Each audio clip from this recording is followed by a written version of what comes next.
He didn't roll out with security, no crew, no driver. Just him, solo, strolling through a dark Houston parking lot after being surrounded by millions in cash and ice all night. If that feels off to you, that's because it is. But here's where it goes from just suspicious to straight up sinister. Fast. Within minutes, gunshots echo through the night. Duke gets ambushed, hit, and fatally shot. But here's the part that makes no sense. In a normal setup or a robbery gone wrong, what's the first thing they snatch? The jewelry, the cash. But Duke was found with everything still on him. So tell me, what kind of robbery leaves behind seven-figure jewelry? He was still draped in the same million-dollar pieces he wore to Boosie's concert just hours before his death.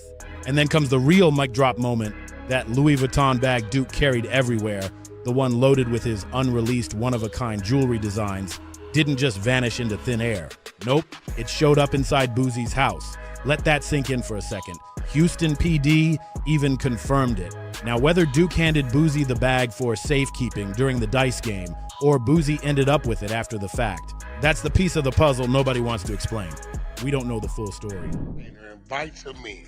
Act like he's covering for him, hanging out, everything is cool. Let's go here, let's go there. But one thing's clear, the bag made it back to Boosie. Duke didn't. And Boosie's response? A shaky Instagram live from a plane, nervously saying he barely knew Duke and claiming Duke just walked off. But hold up, didn't you say Duke was supposed to design you a custom chain? How do you barely know a man you invited to a private dice game, sat next to while he flashed over $1 million in jewelry, then let him stroll to his car alone afterward? Something ain't lining up right. Then he kept talking, digging the hole even deeper. And let's be real, he didn't look like an innocent man speaking his truth. He looked pale, uneasy, worried, like someone holding back way more than he was saying. And if you thought that was bad, it gets even worse. The feds, already circling Boosie for other legal issues, decided Duke's case needed its own spotlight. They split it into a standalone federal investigation. No delays, no hiding it behind past charges. He must have walked outside to the parking lot. We was in the garage. We heard this, but it like they was far away in the parking lot. He must have went to his car or something, bro. Dude was finna make a piece for him too. Damn.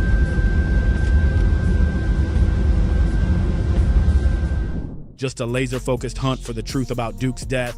And when the feds move, they move smart. They tracked Duke's phone. And guess where his last phone ping was? Boosie's own recording studio. Now, unless Duke's phone magically got up and walked itself over there, someone from Boosie's circle took it, and they didn't even bother to be slick. That's what really got the feds heated. After that phone ping, they went deeper.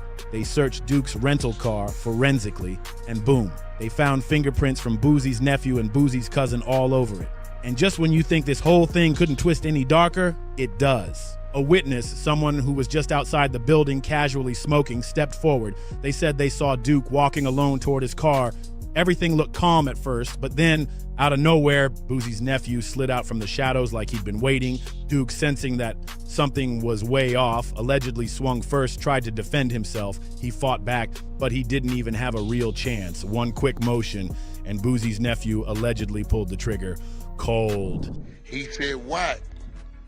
There was a situation that occurred that a certain jeweler around and got past the dice on accident and was hitting on them for a couple hundred. They got irritated about that. I ain't gonna go too far into that story because, right, boom.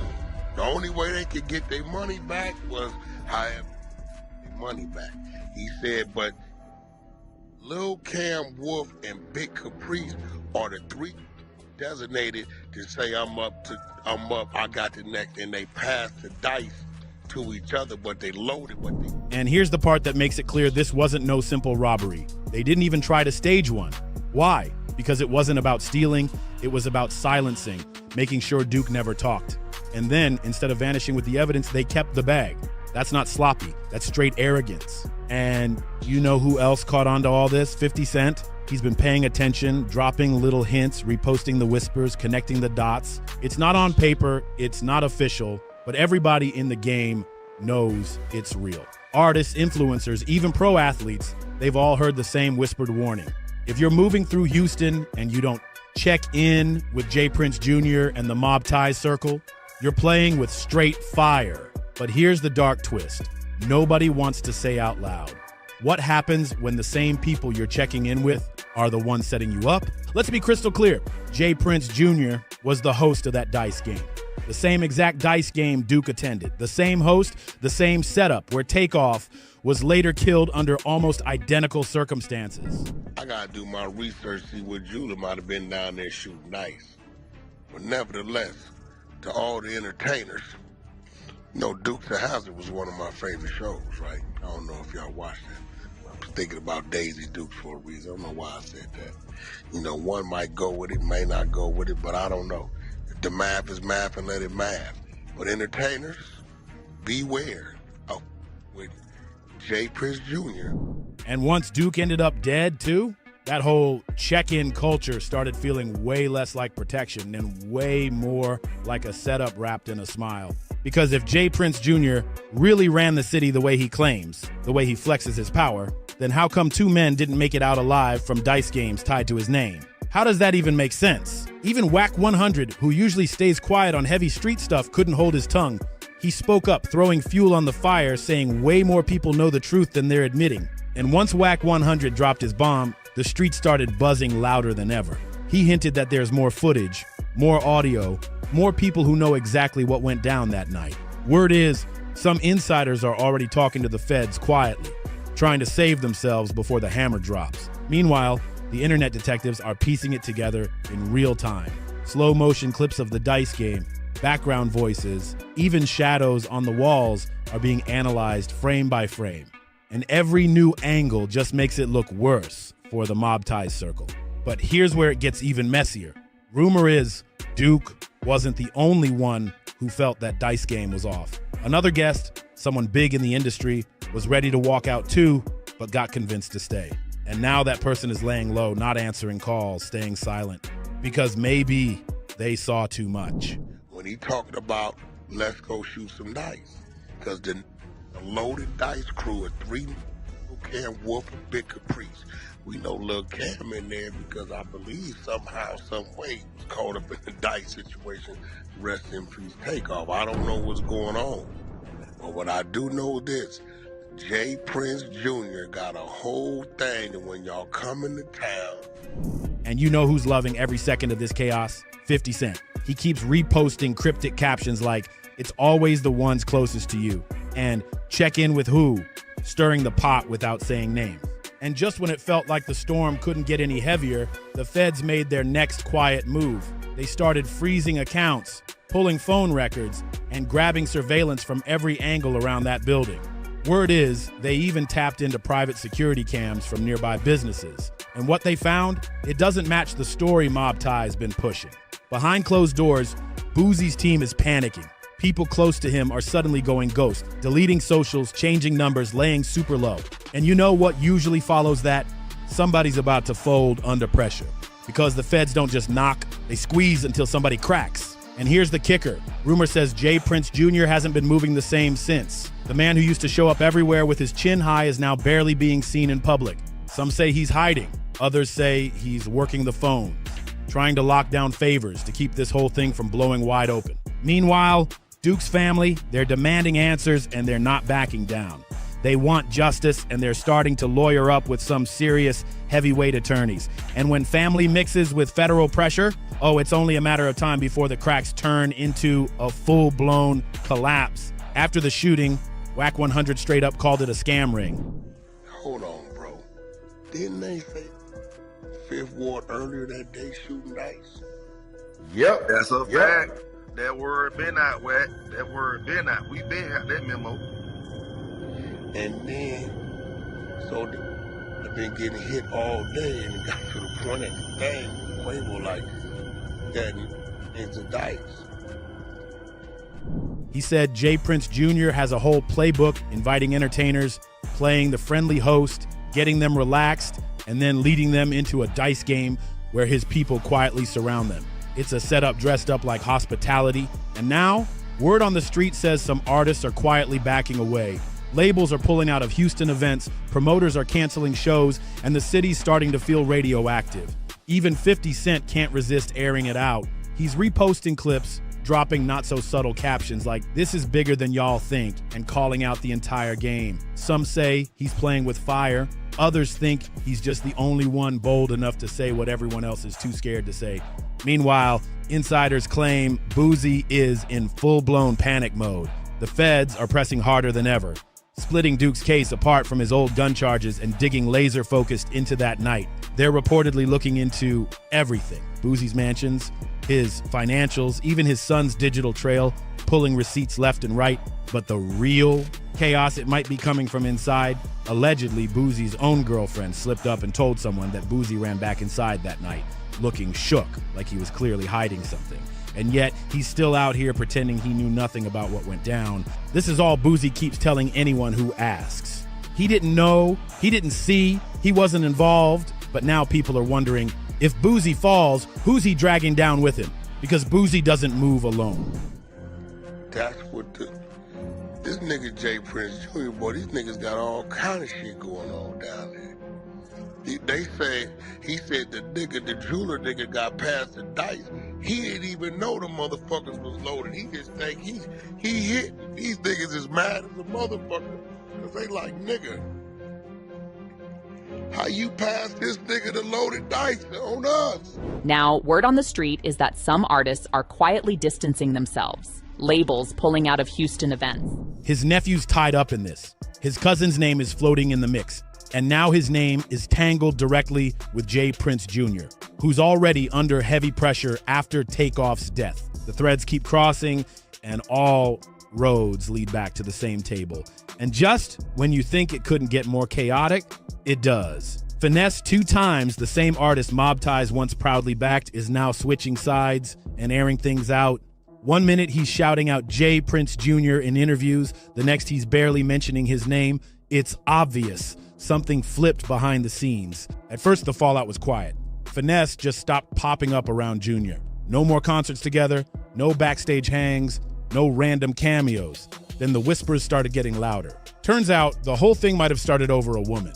And not just any woman, Finesse's baby mama. A few months back, she and her mother allegedly lined him up, called the cops, got him locked back up for violating probation. That betrayal cracked something in the circle, and once the loyalty got questioned, the connection started breaking. And guess who swooped in to get Finesse out? None other than J. Prince Sr. himself. Behind the scenes, the OG made a few heavy calls, pulled some strings, and just like that, Finesse was back on the streets in under 2 weeks. But instead of showing loyalty or even gratitude, Finesse went right back to the same girl who lined him up in the first place. That's when Senior had enough. He jumped on Twitter and let it fly with his whole chest. "I told the homie to stay the away from that woman if he loves his life. But the homie wouldn't listen to my words, even after I stepped in to get him out of prison. Y'all better be careful out here thinking these women got your best interests at heart." And just when you thought the drama ended there, it gets way messier. Rumors started bubbling that J. Prince Jr. might have gotten Finesse's girl pregnant behind his back. Now, is it confirmed? Nah. But the fact that people believe it and Finesse hasn't denied it tells you all you need to know about the vibe. And while some fans tried to brush it off as just more rap drama, others started connecting the dots. A pattern was forming. J. Prince Jr. stays at the center of chaos, beef with Takeoff's family, now whispers about his own people getting crossed. He's feuding with Boosie behind the scenes, and now Finesse is out here publicly spiraling. People are starting to ask the real question. How many bridges can you burn before the whole empire crumbles? Because here's the cold truth. When your entire reputation is built on silence, fear, and power plays, it only takes one person to flip. One artist, one friend, one witness, and the whole house of cards comes crashing down. So now the streets are buzzing with a deadly curiosity. Who's gonna speak first? Will it be Boosie, trying to save his own name before the feds close in? Or will Finesse finally stop hinting and just air out what really went down that night? And hovering over all of it is 50 Cent, who won't let this story die. His obsession with exposing mob ties is pushing everything to the edge.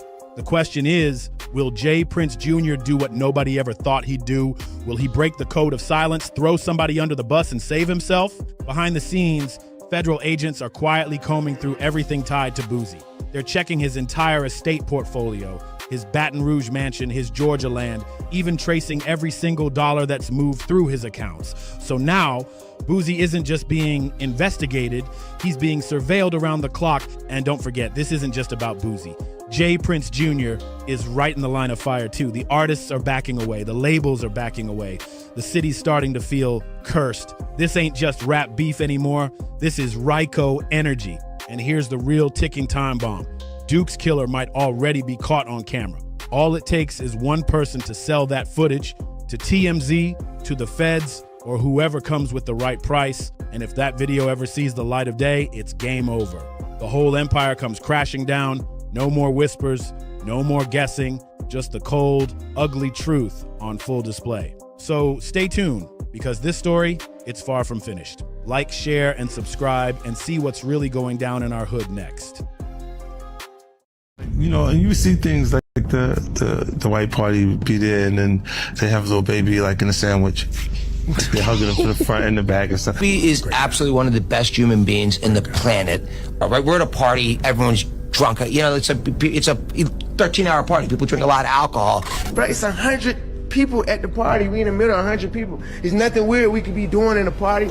Ever since that wild Michael Rubin party, 50 Cent swears, that ain't my boy no more. They got him. He's talking about none other than Lil Baby. And this all kicked off after that viral clip of Baby rocking a tank top, a bright pink belt, and flashing fresh thigh tattoos while having zero ink on his upper body.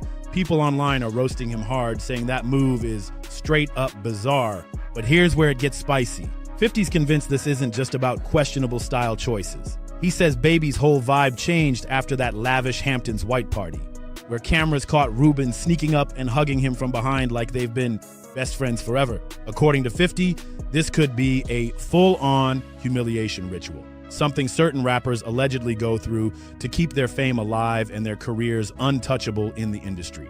He's hinting there's a deeper game at play, that Baby's look and actions might be part of something much bigger and way more controlling than anyone thinks. So now the question's burning. What really went down at that exclusive white party?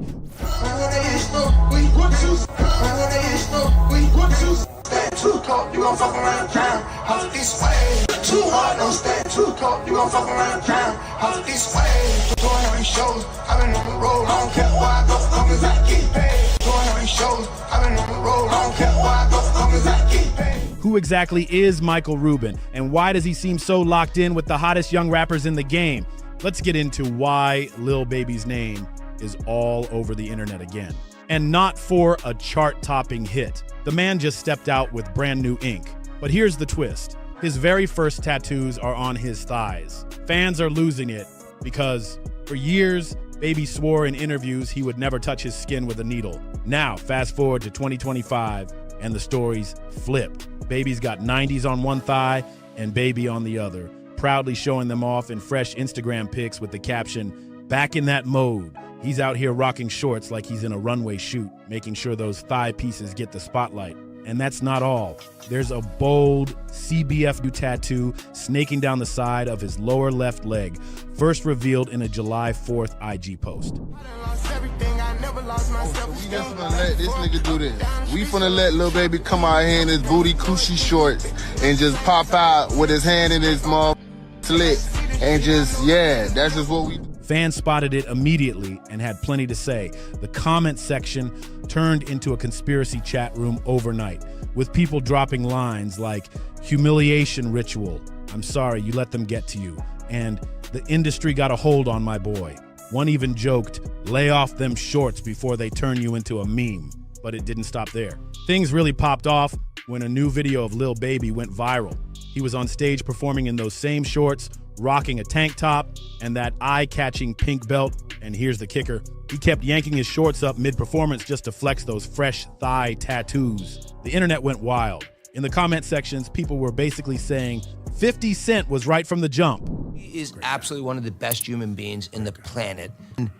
anything. He's just such a great human being. And like, I love his work ethic. And also like when you hear his story, and I don't know anything about music. So when I met him the first time with Drake in the Bahamas in 2020, and he's telling me his story about, he was in jail a couple years earlier. He never rapped, and now he's got this great, kind of music career. Like, you just want to root for the guy. And I'll tell you something, I've never actually said this before. The stuff of the drunk was the most ridiculous thing in the world, right? We're at a party, everyone's drunk. It's a 13-hour party. People drink a lot of alcohol. Someone captures a picture of me jumping on his back for 1 second and says, oh, there's something suspect about it. Ever since that all-white Hamptons party at Michael Rubin's mansion, fans swear Baby's whole energy has shifted. One person flat out wrote, "Yeah, Michael Rubin already showed y'all that Lil Baby was his boy. Why are y'all acting surprised?" Another jab, bunny hops and hugs from the back from a white little guy with money. Okay, this generation is lost. It's got folks asking the big questions. What really went down at that mysterious party? And why was 50 warning Baby about getting too close to Rubin in the first place? The timeline goes back to 2023, when Rubin threw his ultra-exclusive white party in the Hamptons. The guest list was stacked with names like Jay-Z, Beyonce, Tom Brady, Kim Kardashian, and yes, Lil Baby. That's where the infamous photo exploded online. Baby sandwiched in a double hug between Michael Rubin and NBA player Kyle Kuzma. He's trying to separate himself from the industry, like he doesn't have to party with them. You guys have to understand, they had a party with men walking around with their butt cheeks out, like Keke Palmer. 50 Cent didn't hold back when that party photo started making the rounds. He jumped on Instagram and wrote, "See, this is why I don't go to no party Puffy and them at. The F is going on here."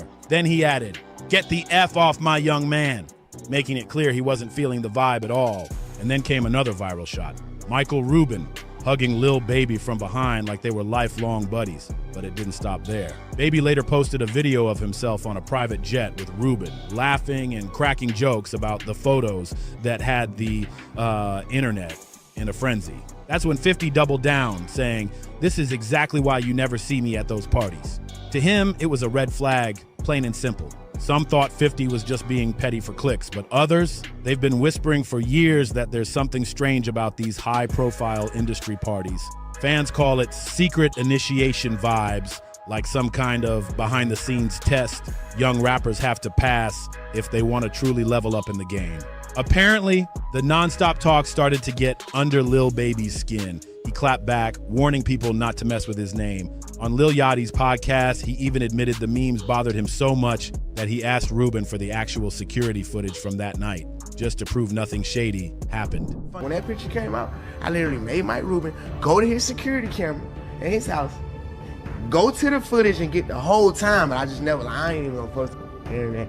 I'm just like, you feel me? Like, yeah, I ain't even trying to make it into this and make it into that. Like, man, just keep on going, because that's kind of like how I be doing. But some like all that type of that really bothers me. Even after all that buzz, Baby still chose not to drop the full party footage. That alone kept the rumor mill spinning, but here's the twist. He wasn't upset with Rubin at all. In fact, he praised him, saying, "Rubin's been a super great influence in his life." Though, when pressed, Baby admitted he couldn't exactly explain how Rubin had influenced him. That vague answer only made fans side-eye the whole thing even harder. As for Michael Rubin, he didn't stay silent either. In an interview last year, he brushed off the viral photos and called the whole situation ridiculous. According to him, there was nothing weird going on, just a fun night where everyone had a little too much to drink. But the way Rubin went on and on about Lil Baby, some people couldn't help but feel like he was talking with the energy of someone who had a crush. And the whispers about Rubin didn't stop there. Plenty of folks still think there's something off about how he gravitates toward young rappers. She said we had 5 girls, she be like, up, all y'all get in the shower. Mike. Man, Mike. I'm gonna come hug you right now. I'm coming to hug you. Big hug. Get everyone to love each other. Now this the motherfucker did it though. See, this the motherfucker did it, man. Especially considering he's not even part of the music industry. And this isn't just about Lil Baby. Remember that clip of Meek Mill bunny hopping for Rubin on a tennis court like it was some kind of challenge? Meek later brushed the whole thing off, claiming it wasn't that serious, just a lost bet with Rubin over a tennis match. But let's be real, a white billionaire making a black man hop like a bunny, while barking instructions. The optics are wildly off, and people aren't forgetting that clip anytime soon. So the big question is, who exactly is Michael Rubin? And why does he seem so fixated on hanging around black rappers? His Wikipedia page paints him as a self-made success story. Born in 1972 in Philadelphia, Rubin grew up in a Jewish family in Lafayette Hill. That's why I don't be going to them puffy parties. You from the front and the back at the same time? Talking about. Look, if you into that, I'm fine with it. To get your own. I'm just saying. By just 14, he had already opened his own ski shop using his bar, mitzvah cash, and his dad's lease to get started. He briefly attended Villanova University, but dropped out after only one semester. Why? Because he scored a massive $200,000 overstock gear deal, funded by a friend, and flipped it into serious profit. And with that cash, he expanded, sold his shops, and launched KPR Sports, pulling in $50 million in sales by 1995. From there, he founded the company that eventually became GSI Commerce, which turned into a multi-billion-dollar e-commerce powerhouse. Now, Rubin sits on top as the CEO of Fanatics Inc., the giant licensed sportswear supplier for the NBA, NFL, MLB, NASCAR, Formula One, and even WWE. According to Forbes, by mid-2025, his personal net worth sits at a jaw-dropping $10.6 billion. On paper, he's a sharp businessman who climbed from middle-class roots to billionaire status. But here's the thing. For someone who's not in the music industry, his constant presence around rap's biggest names still has people asking, what's really his angle? Here's where things start looking real sketchy. A lot of folks believe most of Rubin's power comes from who he knows, not what he actually does. And that's strange because if you've ever listened to him speak, this man's got zero charisma. People even point out his eyes, saying they look straight up soulless, which only adds to the unsettling vibe. Something about Rubin just feels off, creepy even. And the mystery deepens when you realize how many rappers, athletes, and A-listers seem eager, almost desperate, to be in his circle. The question is, why? It's drunken guys. By the way, before cameras, we've all done it. Like, let's keep it real. By the way, you love WWE. You've done it more than anybody. He's rolled around with people in their skivvies. Right, yeah, exactly. By the way, I haven't gone there. But, you know, the thing that actually killed me about that is it actually hurt his career.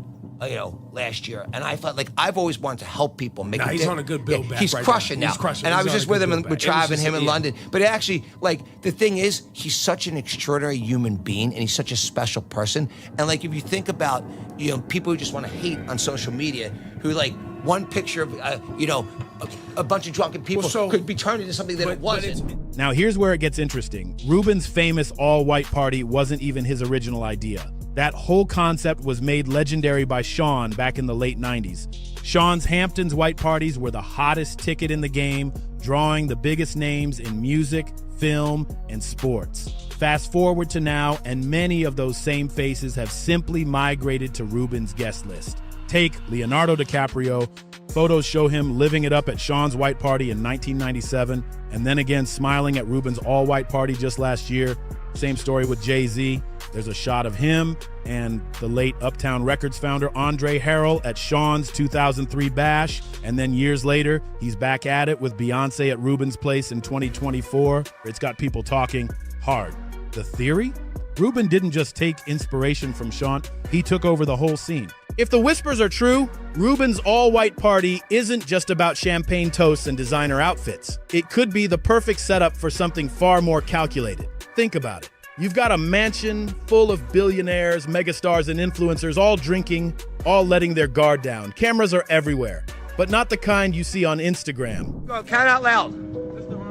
Count out loud. 1, 2, keep going. Keep going. 1, 2, keep going. Keep going. Don't cheat everybody up. They suck.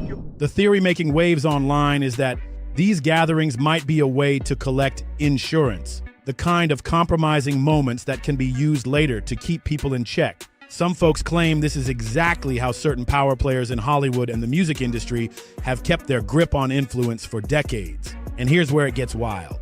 Guests aren't just random invitees. These are the most marketable names in sports and entertainment, the ones with massive fan bases and public images worth millions. A single photo or video. Our staff that's been talking about your parties for the last couple of days, that's dying to get to your parties. Well, you know what? I've actually figured out, like, if this Fanatics thing doesn't work out, I think I could be a good party promoter. Oh, man, you kidding me? Yeah, like, I think I already got the white suit in the closet, so just let us know what, what's happening. Yeah. So, you know what it really comes from? I love bringing people from different backgrounds together. And that's something I enjoy doing. Whether it was this lunch we just talked about, whether it's my Super Bowl party, whether it's the white party, for me, it's a great time to... Taken at just the right moment could be a career ender or a lifelong leash. People point out how Ruben's circle keeps expanding in strange ways. One year, he's tight with rappers like Lil Baby and Meek Mill. The next, he's throwing birthday parties for NBA stars. Then suddenly he's shoulder to shoulder with Hollywood legends. It's almost like a carefully curated roster. And while none of this is proven, the fact that Ruben is not in the music business yet, moves like an A-list music executive, has people suspicious. Why does someone whose empire is in sports merchandise have such deep access to the most famous names in hip hop? It's like, I enjoy bringing people from different backgrounds together. And by the way, I benefit from them because I'm always learning from people there. And so that's really where it started. We started with our Super Bowl party. And our Super Bowl party, by the way, this was like this year's Super Bowl party. I was like, when I had many of the owners of the football teams come up and tell me this is better than the game itself, I thought, like, literally, that's what people were saying to me. Right? Yeah. We are, look, I think what we like to do is bring the right people together in a room and then great things happen. There's heavy talk online that Ruben, along with a circle of other older billionaires, has a thing for pulling young black rappers into strange, humiliating rituals. Now, nobody's saying anyone's being physically forced, but from what people claim, a lot of these artists choose to play along. Why? For some, it's because they're looking for help with legal trouble. For others, it's about skyrocketing their careers, locking in number one. One album's big award wins and brand deals that change their lives overnight. But then comes the part that makes people's skin crawl, the so-called darker side of all this. Fans are tying these rumors directly to what Cat Williams has been warning about for years. In his sit-down with Joe Rogan, Cat didn't hold back. He said these elite industry parties aren't just about networking. He called them full-on ritual spaces, hinting at bizarre acts and power plays happening behind closed doors. According to him, there's way more going on than outsiders could ever imagine. Deals being made, reputations being built or destroyed, and moments that never see the light of day unless someone decides to leak them. So, when you mix what 50 Cent's been saying, what Cat's been hinting at, and all the viral clips and photos we've seen, you start to wonder if these all-white parties are just glamorous get-togethers, or if they're actually chess games where the players don't even realize they're on the board. If you want the real truth to come out, keep this conversation alive. Smash that like button, drop your thoughts in the comments, subscribe for more deep dives, and stick around because next time, we're pulling back the curtain to show you what's really going down in our hood. One thing I don't do, I'm the type of person, I'm a team player. So if God was in a situation and I feel like somebody feels trying to take his life, you damn right I'm around. The verdict in the Hernandez-Govan trial. In case you missed it, that verdict came out roughly around 10:45 this morning, and it was not guilty on both counts. Hey man, I'ma keep this G, bro. Dog, you a bitch. You a soft ass nigga. You nice ass nigga. If you got a problem, you got a problem. Nigga, ain't no motherfucking king of Memphis, ain't king of South Memphis. Hernandez-Govan was accused of being the mastermind in the death of rapper Young Dolph. He is now a free man, free to go after 2 not guilty. So it looks like there's smoke rising from inside the camp. And this time, it's between Black Youngsta and Yo Gotti. That's shocking a lot of folks because everybody remembers how hard Black Youngsta used to stand behind CMG and Gotti, especially when the whole Dolph situation was going on. He was even spotted online throwing shade at Dolph after his tragic passing, but now it's looking like Youngsta might really be stepping away from the team. Fans can't help but ask what really went down or if this fallout is the end of the CMG bond once and for all.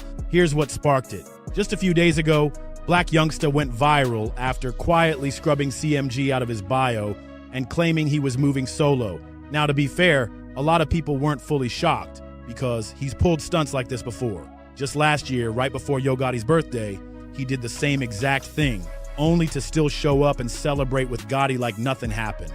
But this time, it feels way different. This move has fans convinced that Youngsta might actually be out of CMG for real. The internet wasted no time going wild with all kinds of theories, speculating what triggered the split. And then came the real kicker, Black Youngsta's own post on social media where he straight up wrote, "Play with me." Black Youngsta really shook the internet with what he posted next. He went on a full-blown rant starting with, "I'm gonna take away everything that came out your mama. I swear to God, all my brothers gone, so why not the house gonna flip upside down about me, dead or alive? But I stand on my own 10.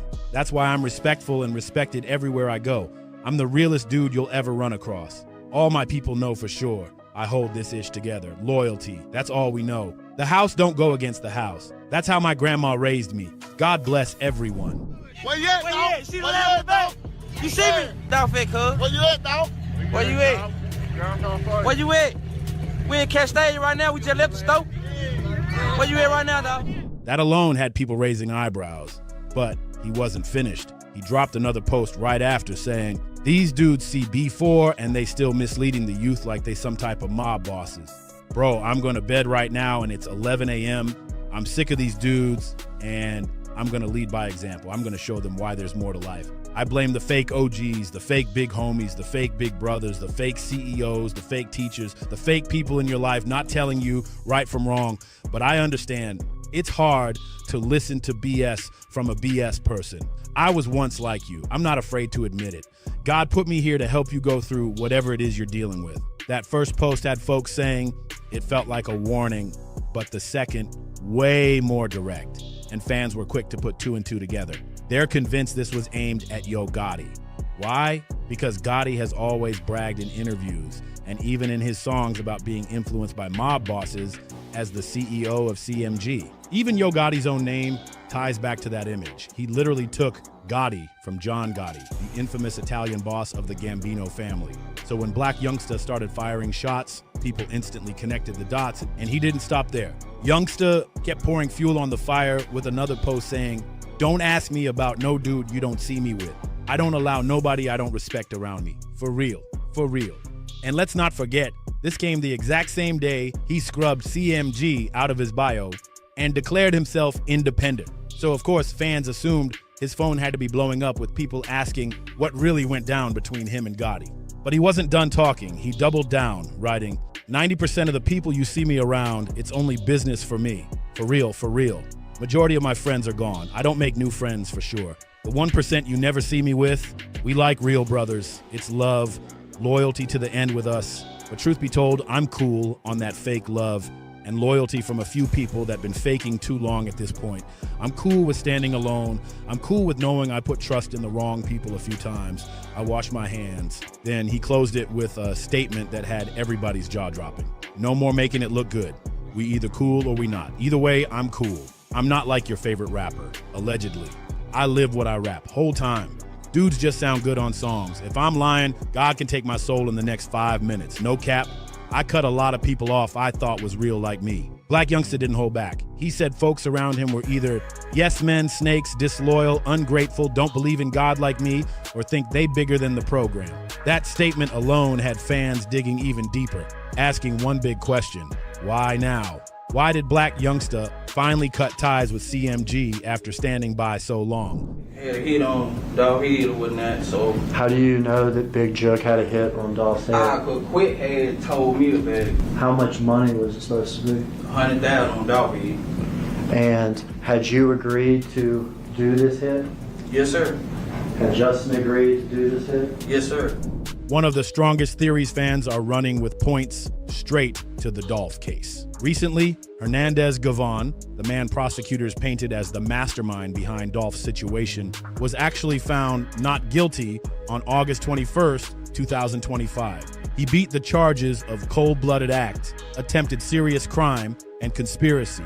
Prosecutors had argued that Govan was the middleman for Big Juck, Yo Gotti's brother, who was accused of putting a $100,000 bounty not just on Dolph, but also on Paper Route Empire artists. But after Big Juck lost his life back in January 2024, before the trial even began, it completely weakened the state's case. With Juk gone, a key piece of evidence disappeared, and Govan ended up walking free.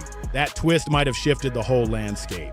With less legal smoke hanging around, some believe it gave Black Youngsta the confidence to finally make his exit from CMG. But at the same time, it left a huge question hanging in the air. Who really wanted Dolph gone in the first place? Another theory fans can't ignore is how much Youngsta used to clown Dolph online, even after Dolph's passing. A lot of people thought it was way too much, and whispers started that his trolling could end up drawing unwanted attention from investigators.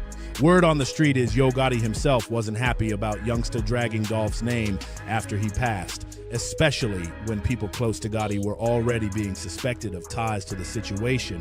On top of everything else, CMG's name kept getting dragged into the whole situation, and Black Youngsta mocking Dolph right after his passing only made things worse for Gotti and the entire label's image. It wasn't a good look at all. If we rewind a bit, everybody remembers that Black Youngsta was front and center in the Dolph versus Gotti feud. Unlike Gotti, who threw his shots more low-key, Youngsta went full throttle. He even jumped on camera saying he was gonna slap Dolph, talking wild like, "Hey man, I'ma keep this bro. Dude ain't even from the city." When Dolph saw the video, he didn't seem fazed. He just brushed it off with a laughing emoji and a thumbs down, like he wasn't taking it seriously. But Youngsta clearly wasn't playing around. One thing that I know for sure, and I've been knowing it for a long time, you kill your haters with success. Not long after, he pulled up to Dolph's hood in Castalia, strapped up with heavy artillery, looking for him. Once that footage started spreading, Dolph went to Instagram and called both Youngsta and Gotti out. He accused them of playing police games, trying to bait him into a setup that could land him locked up instead of squaring things off face to face. That IG call out had the streets buzzing, but Youngsta didn't stop there. He kept pressing with 2 diss tracks, Shake Some and I'm Assuming. And when Dolph tragically passed, Youngsta still performed Shake Some at a Dallas nightclub. That move had fans furious. Many thought it was cold-hearted and wildly disrespectful, especially considering the circumstances surrounding Dolph's passing. Instead of easing up, Black Youngsta took things even further. He went and shot a whole music video for I'm Assuming and filmed it in a graveyard. In the clip, he's rapping right in front of a tombstone that read Thornton, and everybody knew that was a direct shot at Dolph's real last name. That move lit up the internet with outrage. People couldn't believe he'd take it that far, especially so soon after Dolph's passing. The backlash was huge. But Youngsta clearly wasn't bothered. He clapped back on Instagram saying, "I'm the type of dude who ain't never sat back and looked for nobody to feel sorry for me. I come from the heart of South Memphis where you get no sympathy. Don't even know what that is. With that being said, I could give 2 Fs what the world think about me." That attitude only made fans even more furious. To many, it came off cold and heartless, especially since Dolph was deeply loved in Memphis and way beyond. Instead of gaining attention for his music, Youngsta was now being painted as reckless and disrespectful. They have epiphanies. They have like life-changing moments. Just want to ask, has your worldview changed at all after what's happened to you? Not really. And here's where things get messy. People are now asking if all of this tension could end up breaking whatever bond Youngsta and Yo Gotti once had. Even Youngsta himself admitted in past interviews that he and Gotti clashed a lot because Gotti felt like he moved too wild and unpredictable. There's even whispers floating around that Black Youngsta might flip and start talking. You know how it goes. When the common enemy is gone, the crew sometimes starts pointing fingers at each other. In this case, that common enemy was young Dolph, and with him out the picture, fans think that's exactly what's going down between Black Youngsta and Yo Gotti. We already saw a taste of this play out during the trial. Cornelius Smith, one of the men accused of being involved, ended up becoming the prosecution's star witness. He straight up admitted that he and Justin Johnson were the ones caught on the surveillance footage from the scene. On top of that, he testified that it was Big Juk, Yo Gotti's own brother, who allegedly put a $100,000 bounty on Dolph. That's where Hernandez Govan's name came into the mix. According to Cornelius, Govan was the one pulling strings behind the curtain, with supposed ties to CMG, acting as the middleman. But when it came time for trial, the defense tore Cornelius apart, calling him a pathological liar. And in the end, that's what helped Govan walk free. Then there's Justin Johnson's half-brother, Jamarcus Johnson. Back in June 2023, he pled guilty to 3 counts of accessory after the fact. What that meant was he admitted to helping his brother hide out after everything went down. As part of that plea, Jamarcus could even be forced to testify against his own brother. Just want to say thank you to my attorneys, Manny, Robert, Haley, Beth, Handel, my private investigators, and Manny still helped me, you know, and he knew I was innocent. Everybody around me knew I was innocent. His lawyer tried to make it clear that Jamarcus didn't know anything about what was planned and wasn't involved beforehand, that he only stepped in after the fact. At the end of the day, that's a textbook example of somebody flipping just to dodge a long sentence, and it exposed major cracks in what was supposed to be loyalty. Now, with Hernandez Govan walking free, the state's entire theory about who gave the order has crumbled to pieces. That left a giant hole in the case, sparking even more suspicion and tension, especially among people who were once moving like allies. Now everybody's asking the same question. Who really pulled the strings, and who's going to be the one to take the fall next? Govan's acquittal shocked the whole city, but it hit young Dolph's fans the hardest. So many truly believed he played a role in everything. So seeing him walk away with no charges left people outraged. They pointed out how relentless some of these folks had been in trying to come at Dolph, and now one of the supposed masterminds was free to go. And here's what makes it even wilder. This wasn't even the first time Dolph's life was in danger. There were multiple attempts before the one that finally took him out. The most infamous happened back in 2017 during a weekend in Charlotte. Dolph's SUV was sprayed with more than 100 rounds in broad daylight, just blocks from the arena where the basketball championship was being held. There were even rumors floating around that Dolph had already bulletproofed his truck before the Charlotte shooting, almost like he knew trouble was creeping from Yo Gotti's circle. He's a rapper from Memphis. You know what I mean? I help a lot of rappers from Memphis. You trying to get a verse or something from me? Mm-hmm. You know, I don't know if I, probably didn't do that. I never done. At the time, 3 men were arrested in connection with the ambush: Black Youngsta, Frederick Black, and Avius Gardner. They were slapped with multiple charges, including conspiracy and firing into occupied property. But when Dolph was asked about the arrests, he barely blinked. He wasn't stressing it at all. Instead, he stayed focused on leveling up, shining harder, and flexing right in front of his enemies. Right after that shooting, Dolph even performed his Yo Gotti diss track, Play With Yo B, and he didn't stop there. He doubled down with 3 more tracks inspired by the situation: 100 Shots, In Charlotte, and Bulletproof. Each one was a direct statement that he wasn't backing down for anybody. As for Youngsta's charges, they eventually got dropped. Court documents revealed that the only thing tying him to the case was a vehicle rented in his name. But there was no solid evidence proving he was actually driving that car or even inside it when shots were fired. That legal loophole let him off the hook. But the drama didn't end there. Just months later, Dolph would face a second attempt on his life, this time outside the Lowe's Hotel in Hollywood. That incident was so serious, many said it nearly ended him right then and there. At the Lowe's Hotel in Hollywood, things took a wild turn. Dolph got into a fight with 3 men in the valet area, and during the chaos, he was knocked to the ground. That's when someone pulled out a gun and fired multiple times, hitting him badly. He was rushed into surgery, and against the odds, he survived. But the message was clear. Somebody really wanted him out the way. According to reports, the LAPD even named Yo Gotti as a person of interest based on witness statements. Not long after, Corey McClendon, one of Gotti's longtime associates, was arrested near the scene. Police also tracked down a gold Escalade tied to the suspects parked not too far away. You got your team, you got this, you got that. You're like, bro, I'm telling you, we can do this, we can do that. I ain't gotta hold your hand like Starlito. I ain't gotta babysit you like them. It's my first time meeting you.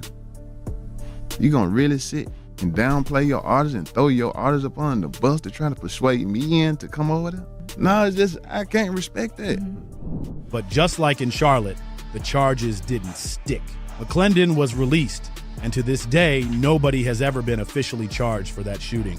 But even after getting that close to losing it all, Dolph didn't back down. He didn't walk around looking paranoid or defeated. He was spotted out solo not long after like nothing ever happened. Fans said he seemed more focused than ever on stacking money. shining harder and leveling up in plain sight. Still, that hotel shooting was just another dark chapter in Dolph's story, because not long after, the saga reached its most heartbreaking point, the tragic ending of young Dolph himself, the chapter that shook Memphis and the entire hip-hop world to its core. It all happened in broad daylight, right in Dolph's own hometown of Memphis. He had pulled up to Makita's Homemade Cookies, a local shop he loved and supported often, when the unthinkable went down. Two masked men ambushed him outside the store, opened fire, and then sped off in a getaway car. The entire scene was captured on surveillance cameras.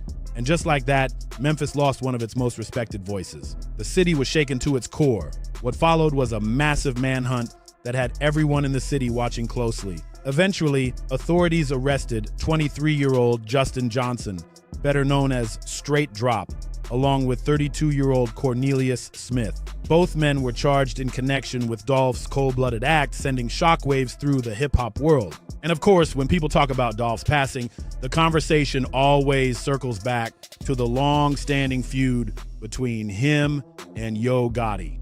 But if you ask Gotti, he's always played it cool, claiming he had no real beef with Dolph at all.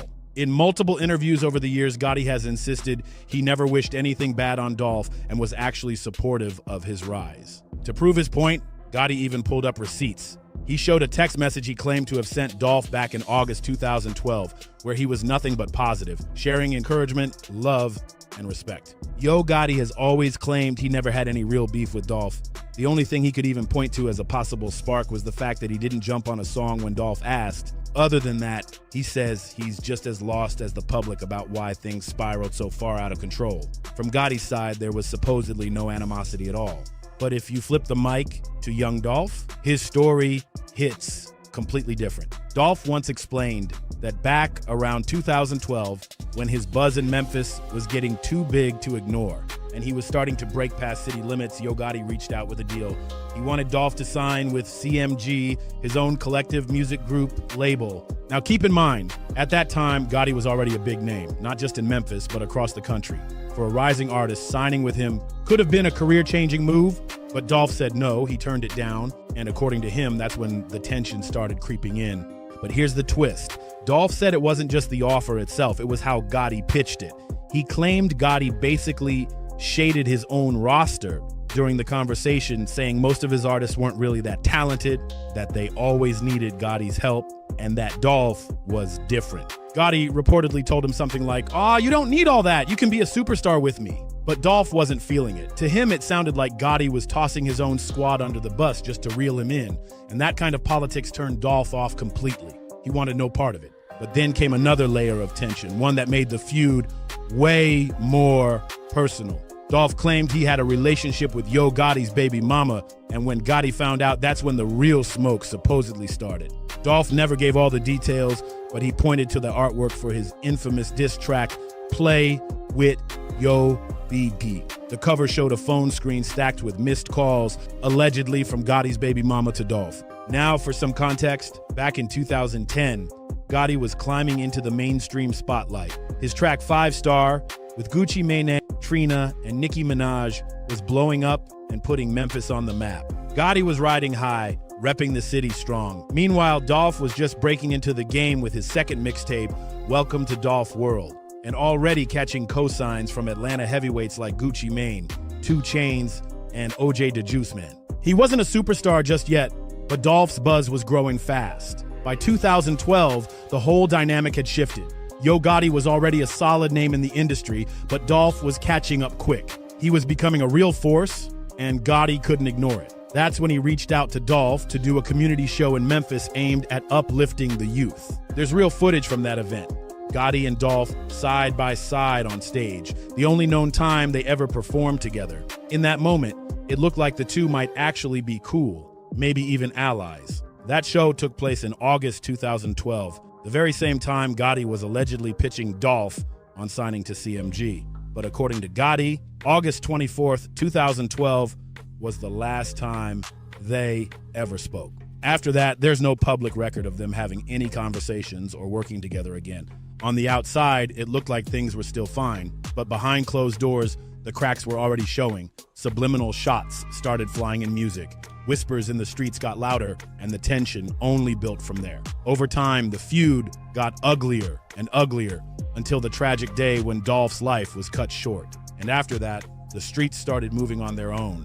People whispered about karma catching up, how anyone tied to dissing Dolph or connected to his downfall started facing their own fate. Even Yo Gotti's brother and Black Youngsta's brother lost their lives in the aftermath. Now, with Black Youngsta officially distancing himself from CMG, the city is on edge. Everybody's sitting back, watching closely, waiting to see what happens next in this saga. So let me know what you think in the comments. And don't forget to like, share, and subscribe, because you already know we're bringing you everything that's going down in our hood next.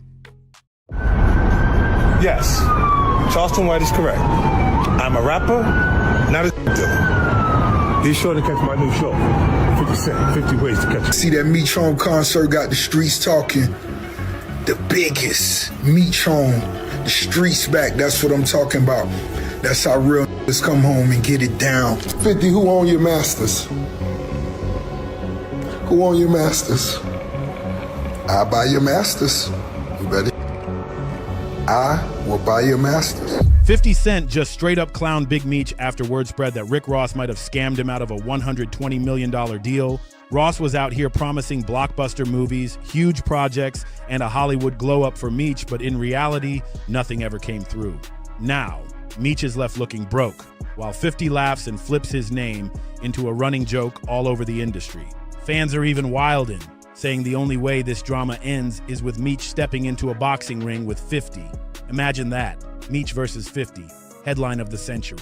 But let's rewind and break down how this messy saga even started. After Big Meech tried to leave the streets behind and reinvent himself, he thought a massive comeback was on the horizon. That's when Rick Ross swooped in with all these over-the-top promises, $120 million film projects, documentaries, and deals that sounded bigger than life itself.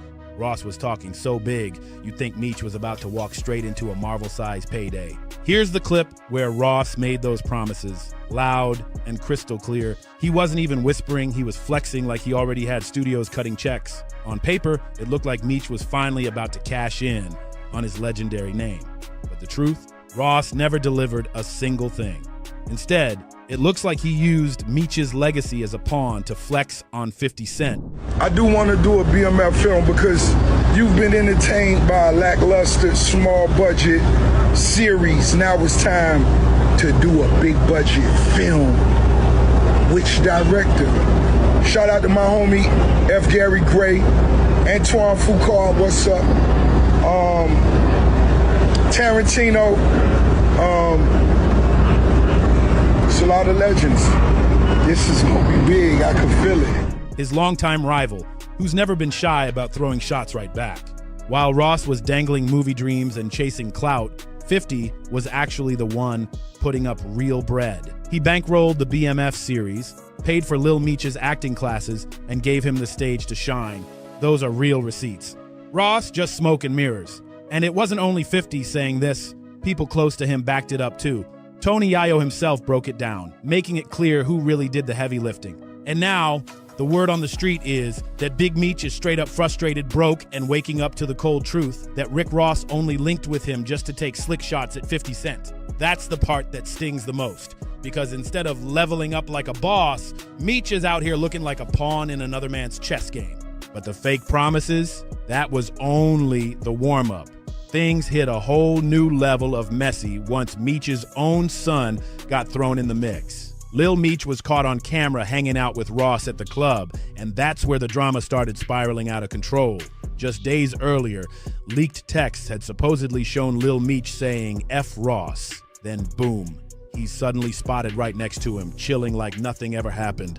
Fans were confused. The streets were buzzing like, make it make sense.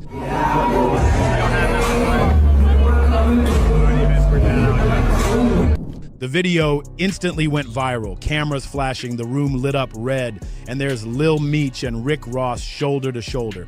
They're whispering in each other's ears, posing for pics, grinning like old friends while the whole world is watching. It was a complete plot twist that had everybody scratching their heads. And of course, you know, 50 Cent wasn't about to let that slide. He jumped online and fired off one of his legendary troll shots. He joked that Ross told Lil Meech to hand over his dad's address so he could send some wings over from Wingstop. But that Wingstop joke, that wasn't just shade, it was a coded shot. 50 was basically saying, Ross isn't really helping Meech build an empire. He's just feeding him scraps like a side order of fries. And if you thought that was savage, wait until you hear the bomb 50 dropped about Lil Meech. Out of nowhere, he posted and later deleted a wild claim that he personally had to step in and send Lil Meech to rehab. February 13th, the Big Meech Home benefit concert. It's gonna be iconic. Too many names to list, but let me salute some of the legends. Lil Baby, Boss Man D-Lo, 21 Savage, Sexy Red, Ricky Rose. Now, this the first time it's ever been done. Me performing BMF with the icon himself. This shit gonna be special. Epic. Get your tickets right now. I'm back. According to 50, Meech was showing up to the BMF set completely lit. So lit that he even threw up during a weapons test. Then when they checked his truck, they found whippets stuffed inside.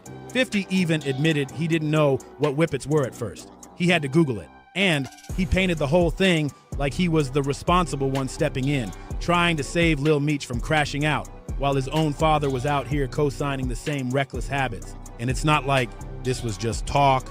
Lil Meech really made headlines for getting himself arrested at an airport. That right there tells you everything about the type of chaos he was spiraling into. So once 50 put all that out in the open, people started whispering, was 50 the one who actually saved Lil Meech's career from falling apart? But then the real twist came because folks couldn't understand why, after all that, Meech seemed to be siding with Ross instead of showing love to 50. That's when another voice jumped into the mix and made it 10 times messier. Michael Rainey Jr. Y'all know him as Tariq from Power. And when a fan asked him live if he felt bad for Lil Meech, he didn't play it safe. That clip of Michael Rainey Jr. going savage spread like wildfire, and guess who couldn't resist reposting it with a laugh? Yep, 50 Cent. He doubled down hard, literally echoing Michael's words in his own caption, making it crystal clear he was riding with his power star all the way. It wasn't just a repost, it was a stamp of approval, adding more fuel to the narrative that 50 thinks Lil Meech is soft and not built for this. The timing couldn't have been worse for Meech, because it made him look like he was losing respect, not just from fans, but from everyone orbiting around 50's empire. But here's the thing. This tension didn't just appear overnight. It had been brewing since Big Meech's so-called Welcome Back concert. I'm gonna address this, because I'm not trying to let nobody trick me off the streets. But I never folded, never told, never will. Death before dishonor, always with me.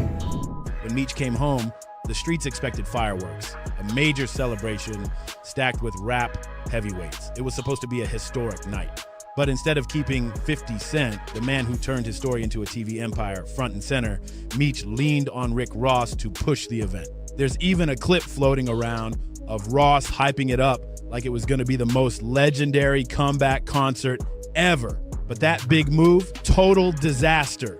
The show never even happened. Promoters bailed, the hype collapsed, and all that promise went straight down the drain. For 50, that flop was the final straw. He took it as pure disrespect. After all the work he put into the BMF show, after elevating Lil Meech's career, being sidelined for Ross was unforgivable. That's when 50 turned ice cold, accusing Meech of cutting backroom deals with the feds and dragging him all over the internet. And the craziest part, pairing up with Ross only made the fallout 10 times worse. To the streets, it looked like Meech traded loyalty for clout, and 50 wasted no time stamping that idea as fact with his non-stop trolling posts. Instead of a legendary comeback moment, that so-called concert became the turning point where people stopped writing for Big Meech. The narrative flipped overnight, and suddenly, Meech wasn't looking like a boss anymore. He was looking like someone fumbling his own legacy. You took a picture with Rick Ross. Put your back against the wall and just slide down. And that's when Meech finally decided to clap back. Out of nowhere, he dropped an old picture of him and 50 standing side by side. But with one huge twist, he slapped a giant rat emoji right over 50's face. That wasn't subtle at all. It was a direct shot calling 50 a snitch. And if that wasn't enough, he doubled down in the caption, labeling 50 an internet gangster. Basically, Meech was saying all 50 does is hide behind his phone, trolling from the sidelines instead of being about real action. Ross, of course, couldn't resist piling on too. He jumped in right away, mocking 50 for being pressed about their new link-up. Fans saw it instantly as a tag team move, Ross co-signing Meech just to poke the bear even harder. The trolling turned into a spectacle, with Ross hyping Meech like he just recruited him into his anti-50 squad. And then came the clip everyone's talking about. Ross flat out clowning 50, laughing at how mad he was about Meech standing right next to him, making it clear this was more than friendship. This was alliance against their common enemy. But people couldn't help noticing the irony. 50 Cent was the one who actually gave Lil Meech real opportunities, acting classes, TV roles, steady checks, while Ross only offered flashy photo ops and empty promises. I feel bad for Lil Meech. I don't feel bad for no grown man on this planet. Like, I'm a grown man. Why the f I gotta feel bad for another grown man? Like, you a grown man too. What you asking for my sympathy for? You be alright. Oh, ass. Yet somehow, Meech seemed more eager to ride with Ross than the man who built his platform. That strange loyalty shift had everybody scratching their heads, and it only fueled the next wild rumor that Meech wanted to fight 50 for real. After the rat post stunt and Ross's trolling, the internet went into overdrive, spreading talk of a celebrity boxing match between 50 and Big Meech himself. Some fans thought it was hilarious, others thought it was straight up sad. Meech, once a feared name in the streets, now being reduced to boxing for validation like a reality TV gimmick. But what really set the rumor off wasn't the memes. It was Meech himself. When asked if he'd ever swing back at 50, he hinted that he'd lace up gloves if it came down to it. Even if he said it half joking, the internet didn't care. It ran with it like wildfire. And you already know, once boxing talk hits the blogs, the story spreads faster than anything else. Suddenly, people were speculating on ticket sales, pay-per-view numbers, and who'd actually win if fists started flying. But just as the fight chatter started boiling hot, Wack 100 stepped into the conversation. And that's when things really flipped. Wack claimed this beef wasn't just about loyalty or Ross, but about buried secrets. According to him, Meech's own confidant Tammy Cowan once confided to 50 that Meech had actually conspired with federal authorities in other street cases. Wack 100's bombshell hit like a grenade. If what he said was true, then this whole beef wasn't just petty internet trolling. It was about exposing a secret that could rewrite Big Meech's legacy forever. Wack didn't sugarcoat it either. He claimed flat out that Tammy Cowan, someone trusted deep in Meech's circle, once told 50 directly that Meech had worked with federal authorities in other street cases. That type of allegation? It's the one thing a street legend can't outrun. The timing of Wack's claim made it even nastier. Just when Meech was already taking hits online, being called broke, clowned for the failed concert, mocked for riding with Ross, now this whisper of cooperation with the feds surfaced. To the streets, that's like a scarlet letter. And once that seed is planted, it's nearly impossible to erase. Suddenly, the conversation shifted. People weren't just debating about boxing matches or Instagram posts anymore. They were asking if Meech's whole reputation had been built on a lie. 50 didn't even need to say much at first. The internet did the job for him. Memes started popping up, people dragged old interviews, and some even questioned if Meech's soft approach toward Ross was tied to keeping certain people quiet. For a man who once symbolized loyalty and silence, just the suggestion of working with the feds was enough to shake the room. And of course, Ross jumped in again, spinning it like 50 was just desperate to ruin Meech's name. But to fans watching the circus, it was deeper than trolling now. It felt like real cracks forming in a myth that had stood untouched for years. In other words, Wack was flat out hinting that Big Meech wasn't as loyal to the streets as people believed, and that's where 50's whole snitch narrative really came from. Wack didn't pump the brakes either. He claimed Tammy might have had her own motives for turning on Meech, either because she felt abandoned when he got locked up, or because she was sick of him trying to snatch back his life rights. Remember, those rights had already been negotiated with 50 for the BMF series. That detail made the story sting even more because it suggested this wasn't just betrayal, it was business gone ugly. And if there was any truth to it, that would put Meech in a dangerous corner. Imagine the person closest to you, the one who knows all your secrets, being the same person feeding your enemy ammo to use against you. Wack even spelled it out, saying Tammy might have been sliding info directly into 50's lap the entire time. That claim alone had fans wide-eyed. because if 50's shots were coming from inside Meech's own circle, then the whole empire wasn't crumbling from outside. It was rotting from within. But whether Wack was spilling real facts or just stirring the pot for attention, one thing was clear. It gave 50 even more fuel to keep clowning. And fans wasted no time jumping back in with jokes and memes. One of the biggest moments came when Big Meech popped out in public rocking Kanye West's iconic graduation jacket. On the surface, it looked like just another flex fit, but people instantly clocked the symbolism. Was Meech trying to signal he'd graduated out of the street code, or was he just poking fun at the snitch narrative that wouldn't leave him alone?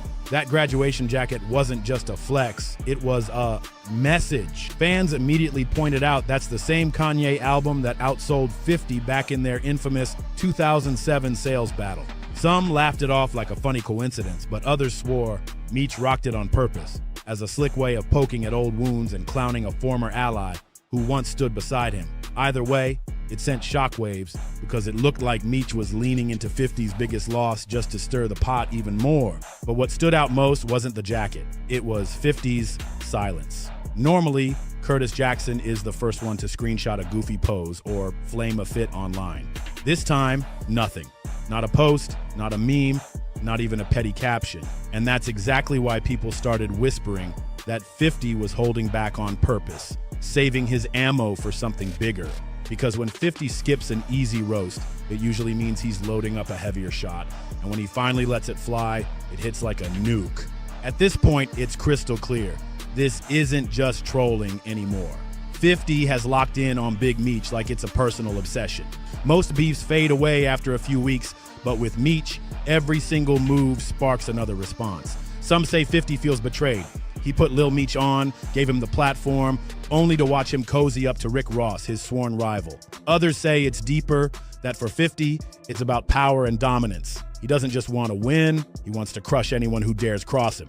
Letting Meech slide would look weak, and that's one thing 50 Cent has never allowed. And if this feud ever jumps from Instagram comments to an actual boxing ring, it won't just be entertainment, it'll be the final chapter in a war that's already gone way too far. One man fighting to protect his legacy, the other trying to destroy it for laughs. And judging by the way this is unfolding, it looks less like rumors and more like the next explosive move is already locked in. So what do you think? Will Big Meech finally swing back, or is 50 about to end this story his way? Drop your thoughts in the comments, hit that like button, subscribe, and stick around to see what's about to pop off in our hood next. How much money was it supposed to be? 100,000 on dog weed. Memphis police chief is asking everyone to stay home tonight after rapper Young Dolph is gunned down and killed at a South Memphis cookie shop. A hit on whose head? Big Juke had a hit on dog head or whatnot. How much money was it supposed to be? 100,000 on dog weed. Yo Gotti might be next in the feds' crosshairs. Word in the streets is they're quietly building a case to connect him to Young Dolph's tragic end. And the juiciest clues, they're spilling right out of the courtroom, where Hernandez Govan's trial is about to send shockwaves through the game. Some folks are whispering that Govan already cut a deal, possibly pointing fingers at Yo Gotti and his brother Big Juke, who, not so long after those whispers started, was found dead under suspicious circumstances. Now, here's the question everyone's scared to ask. Was Big Juke staying quiet to protect Yo Gotti? Because let's keep it real. Life was running too smooth for Gotti to gamble it all. He had Angela Simmons on his arm. CMG's roster was dominating, and his name was hotter than ever. Throwing it all away over some dusty old beef, that would have been reckless. So did somebody make a calculated move to wipe out any loose ends before things blew up? And don't forget, this upcoming trial has been delayed so many times, it's starting to feel like a mixtape that keeps getting teased but never drops. But now, Govan's day in court is locked in for August 18th, 2025, just days away. And he's not just some small-time player either. Prosecutors are hitting him with first-degree charges, conspiracy allegations, and even claims that he orchestrated a high-level hit that left the city talking for months. The hit on Young Dolph back in 2021 still sends chills through Memphis, but now it's getting even stranger. Turns out the entire case is partially sealed, and that's where the mystery kicks in. On July 29th, Judge Jennifer Mitchell locked away the motions and rulings like a vault. No public access, no peeking, nothing. And nobody's explained why. That's not the usual play, especially for a high-profile case tied to one of the city's most loved rap legends. When a courtroom goes that silent, it usually means one of two things. Backroom deals are brewing or powerful names are being shielded. And here's the part that made the streets lose their minds. Hernandez Govan is out on bond, just walking free, kicking it like nothing's wrong. On a $90,000 bond, no less. And get this, he already violated that bond and still got it reinstated. Now think about that. The alleged mastermind behind a major street plot is the only one out of all the co-defendants who's been granted that kind of freedom. Meanwhile, Justin Johnson and Cornelius Smith are rotting away in jail, barely getting crumbs from the legal table. Insiders close to the case are saying this doesn't smell like regular legal strategy. They believe this screams cooperation. Some even think Govan might have already given the feds exactly what they wanted. And maybe, just maybe, drop names like Big Jook or even Yo Gotti. And when you line up the timing, sealed documents, a reinstated bond, and a trial about to kick off with the key witness strolling around free, this isn't just unusual. This feels calculated. This courtroom showdown could crack the Dolph case wide open in a way we haven't seen since 2021. And if Yo Gotti's name even slips out inside that room, we might be staring at the biggest fall from the top in Memphis rap history. We strongly encourage everyone to stay home if you do not have to be out. Now, here's where the spotlight starts burning hotter on Gotti. People aren't just running wild with theories. Prosecutors tied to the Young Dolph case have straight up stated in open court that Big Jook allegedly put up $100,000 to make Dolph vanish from the picture. Court files and street whispers both claim Hernandez Govan was the go-between, the guy linking the shooters to both the cash and the target. Picture it like a chessboard. Govan was playing the strategy, Big Jook was moving the pieces, and CMG might have been the board they were playing on the whole time. When that 2021 hit went down, the two suspected triggermen reportedly expected to split a clean $100,000 payday. But here's the curveball. Instead of stacks, they allegedly walked away with a measly $800 to $1,500 each. And that money came from Jook, not directly from Gotti. That one detail has everybody in the streets asking, was this a CMG-financed move, or did Big Jook run the play solo? Because if that money trail can be traced back to CMG, even indirectly through Jook, Yo Gotti's whole empire could end up staring straight into the feds' spotlight. At that point, this isn't just rap beef anymore. It's looking like a full-blown organized conspiracy, and the shadows around it are getting darker by the day. Big Jook was taken out in January 2024, less than a year before Govan's trial. And that timing is way too sketchy to ignore. By then, Govan was already in custody, and the word in the wind was that he might flip. Then suddenly, Jook is gone. Some folks swear it was retaliation from Dolph's people seeking payback. Others believe it was something much colder, a cleanup move to erase a key player before he could be used as leverage against bigger names. Now put that puzzle together. Govan's trial is sealed tight. He's out walking around on bond, and Yo Gotti hasn't breathed a word publicly about Jook's death. That kind of silence doesn't just sound respectful, it sounds calculated. Meanwhile, Gotti's been keeping a poker face in public, acting like nothing's wrong. But behind the scenes, people are wondering if he's quietly playing defense before the real storm hits. The awards, the big money deals, the picture-perfect Angela Simmons relationship. On the surface, Yo Gotti's been living like a king, but behind the scenes, there's a growing buzz that he's been quietly locking down CMG's operations, almost like he's bracing for a major hit to the camp, because if Govan starts name-dropping in that courtroom, the next obvious target could be none other than Yo Gotti himself. And here's why his name won't stop circling. And it's not just about what could go down in court in a few days. It's about the fact that the one man who might have been able to take the fall for him is no longer here. Big Jook wasn't just Gotti's brother. He was the money man, the logistics plug, and most importantly, the bridge between CMG and the alleged triggermen who carried out that move on Dolph. Jook's death hit Memphis like a silent bomb. No suspects, no arrests, just a high-ranking street figure taken out outside a restaurant, only hours after laying a relative to rest. Sources close to the family of rapper Yo Gotti confirmed the man killed outside a Hickory Hill event center is Gotti's brother. But to anyone really paying attention, this didn't feel random at all. It felt personal. surgical, executed with precision.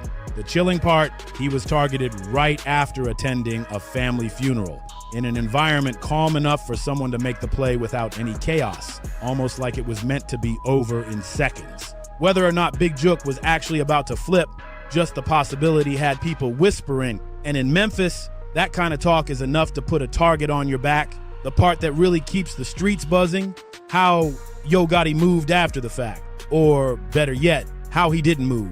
No statements, no emotional posts, no public defense of his brother's name. That silence was louder than any press release could ever be. Because here's the thing. If Jook had been working alone, or if his death had been some random, unrelated street beef, you'd expect Gotti to come out swinging, clearing the air.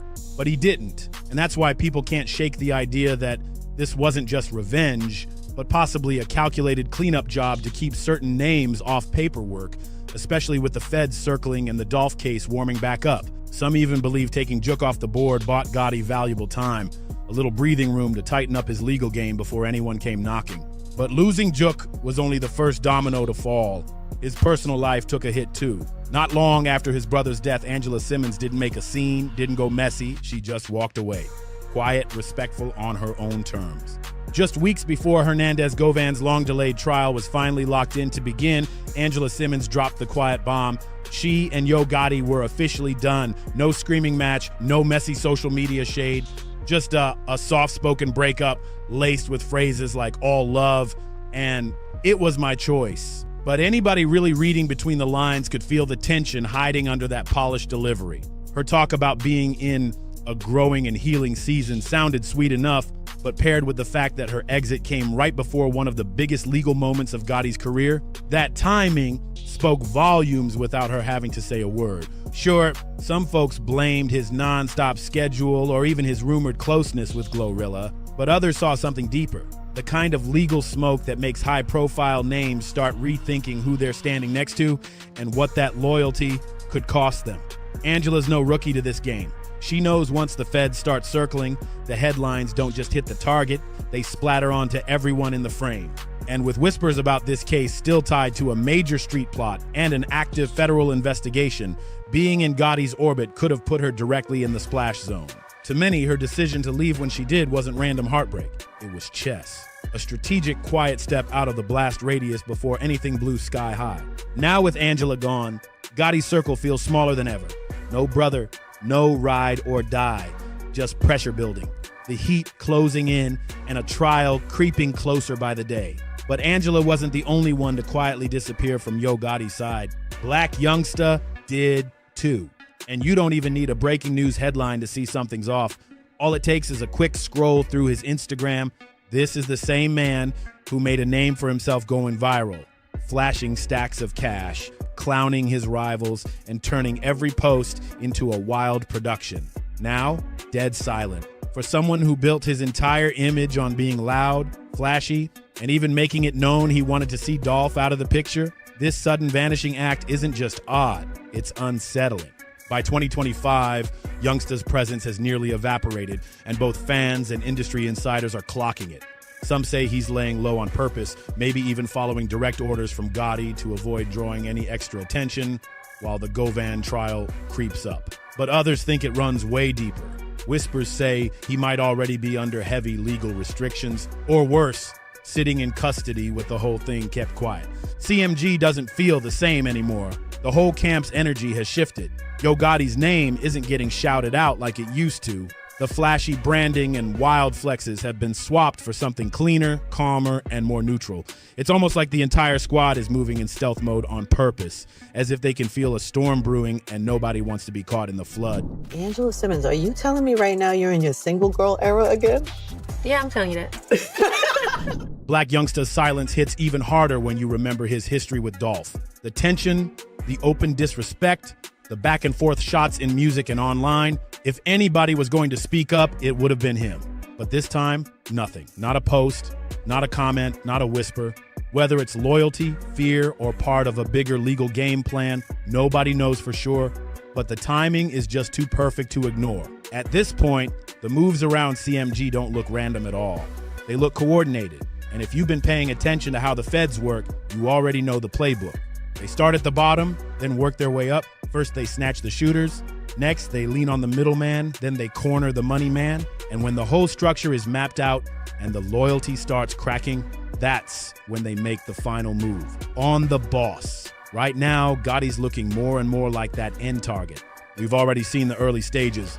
Justin Johnson and Cornelius Smith are locked in, and word is one of them flipped, spilling key details about promised payouts and who allegedly handed down the orders. That's the kind of federal leverage that can flip a life sentence into a bargaining chip overnight.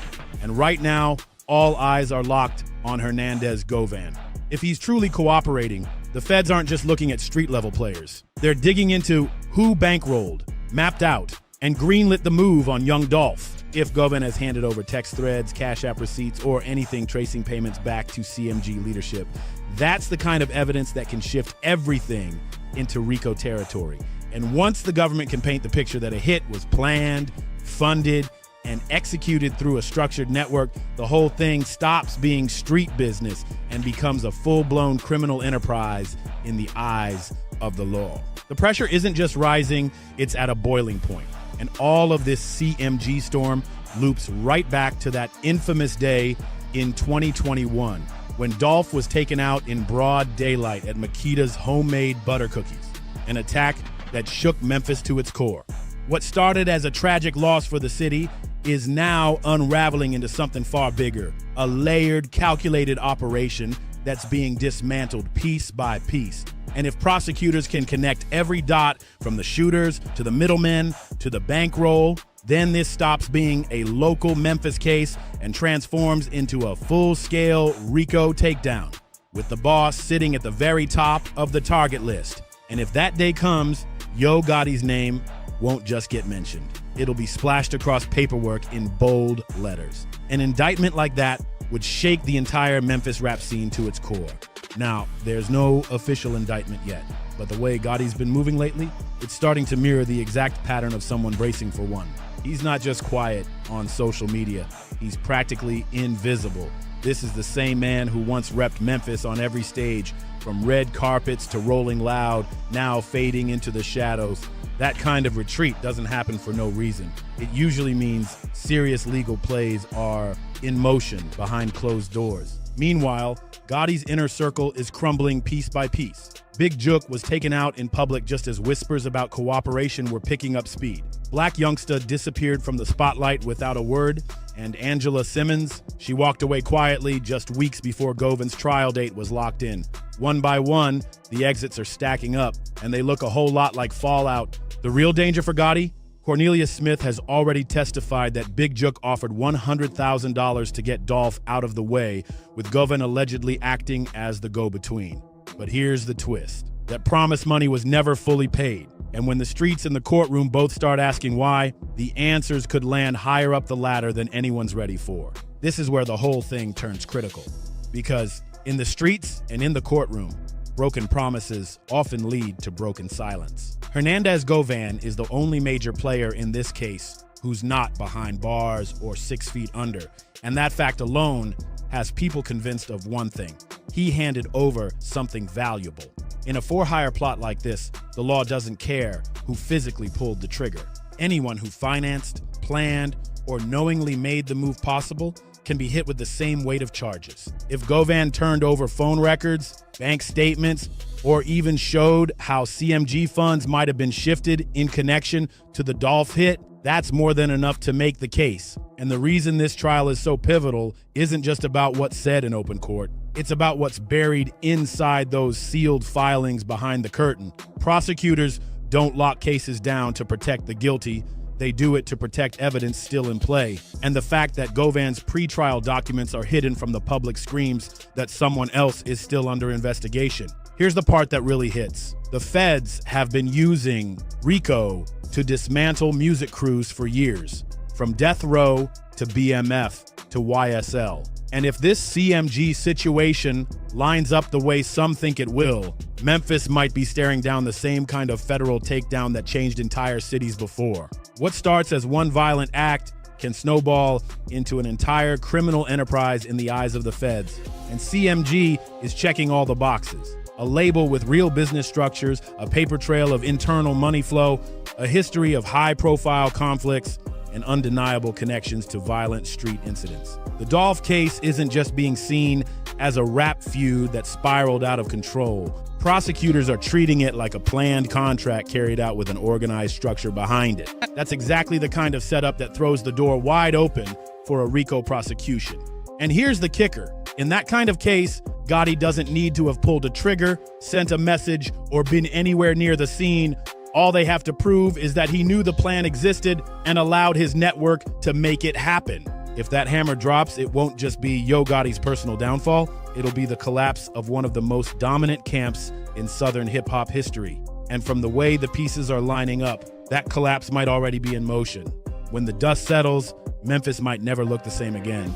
So stay locked in, like, share, and subscribe so you don't miss what's happening in our hood next, because this story is far from over.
as well, and I am very happy. Are you happy in your relationship? Yes, this relationship is a happy place for me. It's like I love that you use the word happy place. no, but seriously, it's like for me, it's one of those things where I found where I can seeing her happy actually makes me really happy. It looks like Jennifer Hudson just flipped the whole script on Common, and the way this story's unfolding is wild. What started as a picture-perfect romance has now turned into whispers, shockwaves, and a clapback so bold it's got the entire industry buzzing. People are saying Jennifer might have just pulled the kind of move nobody saw coming, one that could shake the table for real. Common went public not too long ago, calling Jennifer one of my greatest blessings, and even bragged that they were equally yoked. Sounds sweet, right? But what if all that warm praise was covering up some cracks he didn't want us to see? Jennifer's been smiling in interviews, saying her happy place is calls with that man of mine. But now folks are questioning, was that light really shining both ways? Or was Jen already moving different behind the scenes? Word in the streets is that Jennifer's been spotted cozy with someone new.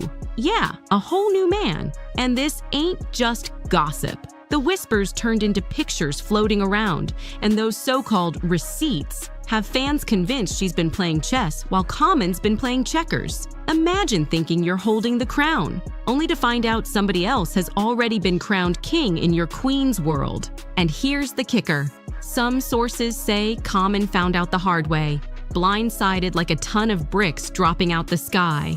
Others believe he's still in the dark, smiling for the cameras, while the streets already know what's really up.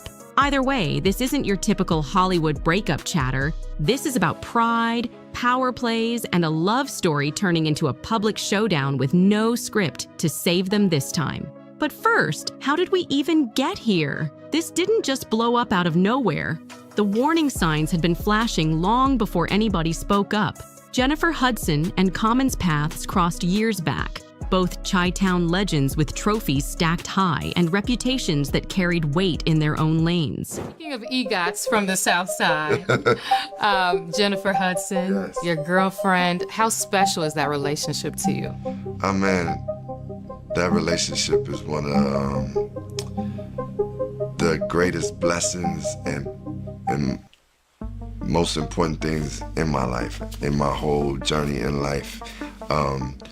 The friendship, From charity events to music gigs, the chemistry was always right there in plain sight. Then came 2024, when they co-starred in that sci-fi thriller Breathe. And trust me, that film wasn't just another Hollywood check. Word is, sparks were flying on that set so strong even the crew noticed. By early 2023, the paparazzi started connecting the dots, catching them slipping in Philly, spotted together in Chicago, then holding it down in Malibu. Shots were hitting the blogs back to back, and TMZ tried to brush it off with those just friends headlines. But let's be real, the internet wasn't buying that story for a second. And then, fast forward to July 2024, Common goes on the Mama I Made It podcast and drops a gem around the 20-minute mark that had everybody's ears perked up. He called his bond with Jennifer one of my greatest blessings, and even doubled down, saying it was one of the most important things in his life. He started talking alignment, partnership, and how they were equally yoked. It sounded like a fairy tale, but was it all smoke and mirrors to cover up something bubbling underneath? On paper, it all looked picture perfect. But fans caught something off in the tone. Common's words didn't just sound like a man in love, they sounded like a man making the relationship all about himself. Instead of "we're in love," it came across like, "look at how much I've grown to deserve her." That subtle flex didn't go unnoticed, and trust me, people clocked it quick. Meanwhile, Jennifer kept things way quieter, staying locked in on her talk show and music. Sure, she sprinkled in gems here and there, like when she proudly called him "that man of mine," while accepting honors at the Martha's Vineyard African American Film Festival. But she never gave the gushy monologues or poured it all out for the cameras. Even when Common showed up on her show once or twice, she kept it surface level, nothing too extra. Partnership, the life partnership, just the connection. Byron, to have somebody who's as talented and just soulful and like gifted and can do all these different things and is one of the greatest vocalists. Behind the scenes, though, the whispers were growing louder. Word was Jen wasn't too thrilled about their love life being turned into part of Common's public image. She wanted privacy, something real, and away from the spotlight, not a performance for social media or podcasts. And here's where it gets wild. Because y'all remember I said one night would change everything? This was it. Right after all the Grammy hype had cooled down, Common slid into an exclusive post-awards party at Delilah's in LA. No cameras were rolling inside, but this is Hollywood. Secrets never stay secret for long. Multiple industry folks in the room started talking, and the word that spread? Common was getting way too cozy with a tall, model-type woman in a corner booth. And let's be clear, it definitely wasn't Jennifer Hudson sitting with him that night. Common wasn't even trying to play it slick. He had his arm wrapped around this mystery model, laughing, leaning in close, whispering in her ear like they'd known each other forever. The body language was loud, and he looked real comfortable. I'm very grateful. I thank God each and every day, and I'm just letting God guide this relationship. Because God is in it, right? God is in it. That's right. Yeah. Listen. Okay, this is the happy place. And we speak on it. She the one you say. Speak on it. I heard that. Speak on it. But here's the sting. Jennifer allegedly didn't even hear it from Common himself. Nope, she found out the same way the rest of us did, through the whispers flying all over the blogs. Imagine scrolling your phone and seeing your man linked up in headlines. Jen's reaction behind closed doors? People close to her say it was pure, Common was supposed to love me. And for Jennifer, this wasn't just about a man slipping up. It was humiliation in front of the world. Let's not forget, she's kept her dating life low-key ever since her split with WWE star David Otunga. Now suddenly, her private business was turned into Hollywood gossip fodder. And in this industry, your image is currency. Jen isn't just anybody. She's an EGOT winner, a daytime talk show host, and a brand with advertisers and producers banking on her name. So having her boyfriend pop up in stories linked to random models wasn't just a personal blow, it was a business problem.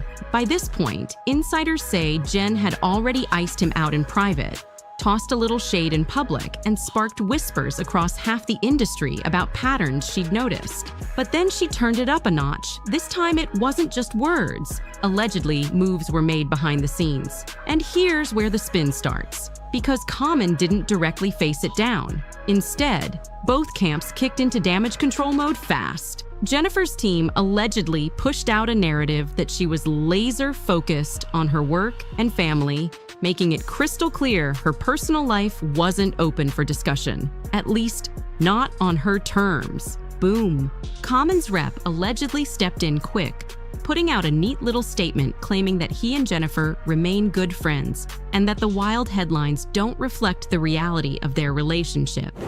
Of all time, and just this pure artist, man. Like, she's a special artist, but then to have someone who, most importantly, when it comes to relationship, is just like, it's like equal yoke. Y'all can. From a PR standpoint, Jen's revenge optics hit every single mark. She never slung mud, never aired him out directly. She just sat back, stayed polished, and let the silence speak louder than words. That kind of silent dominance, it's the ultimate checkmate move, because fans are left to connect the dots themselves instead of her spelling it out. Meanwhile, Common's whole approach felt different, more defensive, even dismissive at times. And in the court of public opinion, let's be real, the one who looks unbothered usually comes out on top. That's why Jennifer's calm, collected vibe had people rooting for her without her saying a single messy word. But here's the twist. Nobody really knows if they officially split. No joint statement, no "we're done" confirmation. Nothing set in stone. Which means now every little thing, whether it's a public sighting, an IG post, or even an interview slip, turns into a puzzle piece fans are desperate to piece together. And just when it looked like the buzz might finally be fading out, boom again! A blind item dropped that could blow the whole story wide open. The blind suggested that Common's new boo isn't just some random model. It might actually be someone tied to Jennifer's inner circle. If that's true, this isn't just messy. This is betrayal at the highest level. Imagine your man stepping out with someone who's already close to your world. That cuts way deeper than just a Hollywood fling. Since that blind item hit the blogs, Common has been completely MIA. No new interviews, no IG updates, no flashy red carpet moments, just radio silence. And when a man who loves attention suddenly disappears, you know something heavy is brewing behind the scenes. For a man who's usually smooth in front of cameras, Common's sudden silence is loud and suspicious. People are asking why the same guy who never missed a mic or an interview suddenly ghosted the spotlight. But here's the part nobody's really breaking down. PR insiders say the brands tied to Common are watching this situation like hawks. They know Jennifer isn't just any singer. She's one of the most bankable daytime hosts on TV right now, with her name stamped on major network airtime and connections that run straight to the top, including Oprah herself. That's a whole different level of power. It's one thing to get caught up in a messy romance, but when the person you're clashing with literally controls talk show seats, magazine covers, and sponsor dollars, that's not just drama, that's career risk. Right now, their official relationship status is still a mystery, but the storyline fans have already created is crystal clear. Jennifer's being seen as the classy queen, keeping it cool and moving with chess-like precision. Here at that place, we like to respect people's privacy, so I'm not gonna ask you too many more questions about that. Yeah. But you know, everybody wanna know, so I had to, Ms. Hudson had to get into that thing. We keep it private, but I wanna acknowledge how wonderful she is, how great she is, so that's good. Yes, I feel that same way about my partner. Meanwhile, Common's image is starting to blur into something familiar.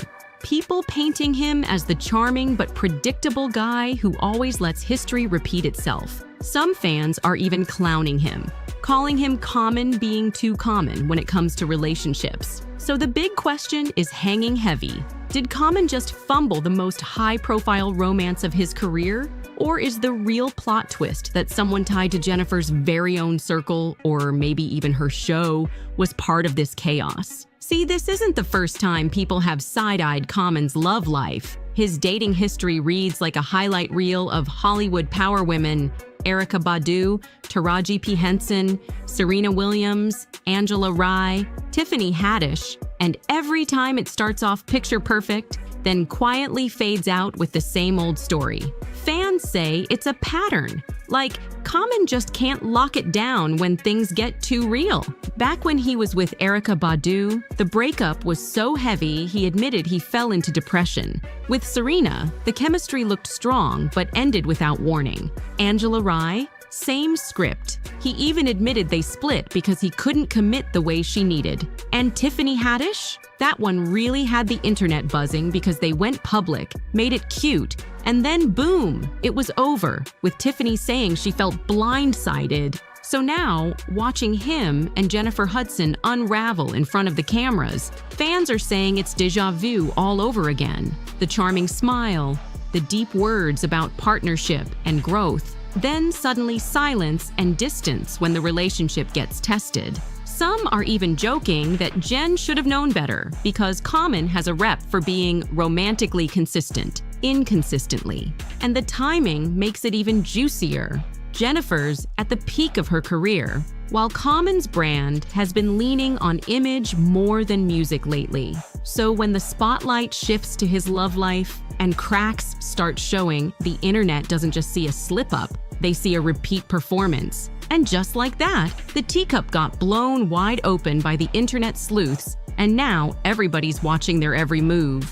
Whether it's a red carpet walk, a surprise duet on stage, or even just one shady Instagram caption, trust, the next public play is gonna tell us exactly where Jennifer and Common stand. This isn't just gossip anymore. It's a full-on showdown of image, power, and pride. And neither one of them can afford to take the wrong step with the whole industry tuned in. Fans are split right down the middle. Some are convinced Jennifer already iced him out and it's donezo for real, while others think this could just be one big PR stunt cooked up to keep both of their names hot in the headlines. And that's the thing, until we see them together, or until one of them finally drops a real statement. Every rumor, every blind item, and every insider whisper is only gonna make the fire burn hotter. So now it's on you. What do you think? Did Common just fumble one of the most powerful women in the game? Or is this all smoke and mirrors, a Hollywood play for attention? Drop your thoughts down in the comments because this saga is far from over. And you already know the internet detectives won't let it rest until the truth comes out. Make sure you smash that like button, hit subscribe, and keep it locked because you know we'll be right here breaking down the next twist in this story. Stay tuned to see what's on our radar next. I'm not gonna put nothing extra on it. If he want to marry me, he can get me an apartment building. Oh, okay. That would be, you don't want a ring, you want an apartment complex. Jenny Jen still kicking it. That's part one. And part two is, do you ever see yourself married one day? So as far as Jenny Jen, I love Jenny. Absolutely, we are together, and I just appreciate her as a partner, as a woman, as an artist, as a human being. She's a special individual, man, I'm just grateful for her. Did Common just get caught red-handed cheating on Jennifer Hudson? Because Tiffany Haddish sure seems to think so, and she's been clowning Jennifer Hudson like it's a comedy show gone wrong. Everybody knows Tiffany still feels a certain type of way about Common moving on from her with J-Hud, and now it looks like she's finally getting her payback. Loud and petty. Word in the streets is Jennifer ignored every warning sign people tried to give her about Common. His history is messy, and the man has left behind a whole trail of broken hearts like it was nothing. And now folks are whispering that J-Hud is just the latest victim on the list. Allegedly, Common already has a brand new woman on his arm, and insiders say Jennifer's been losing her cool behind the scenes trying to hold it all together. But guess who's eating this up? Tiffany Haddish. She's out here enjoying every second like it's front row drama on TV. She's been throwing shade so slick it almost sounds like jokes, but everybody can tell who she's aiming at. From cryptic Instagram captions to sly comments in interviews, Tiffany isn't even trying to hide how much she loves watching Jennifer squirm. Some even say she's been dropping hints that Common was never faithful to begin with. And now the million-dollar question, why on earth would Common cheat on Jennifer Hudson of all people? Who is this mysterious new girlfriend that supposedly has him acting brand new? And the big question everyone's whispering, is Tiffany Haddish actually plotting to win Common back? Some folks swear she's moving like it's her moment for a little revenge romance. But let me keep it real. This situation is already looking like a whole soap opera. Now, I don't want to drag Jennifer Hudson while she's already dealing with heartbreak. But let's be honest, a lot of people saw this coming from a mile away. Common has never been the forever type, no matter how many times he tries to play the role of Mr. Serious. His dating history says it all. High-profile flings, relationships that don't even last a season, and a reputation for disappearing the second things start getting too real. Thank God, and yes, we are good. Marriage is something that if I were to get married, then Jennifer is the person. Oh, she the prototype? She is but she's not only the prototype, she is the person. Yeah. But that being said, it's one of those things where I'm like always looking at my life and saying, okay, because that's a strong choice to make, And, absolutely.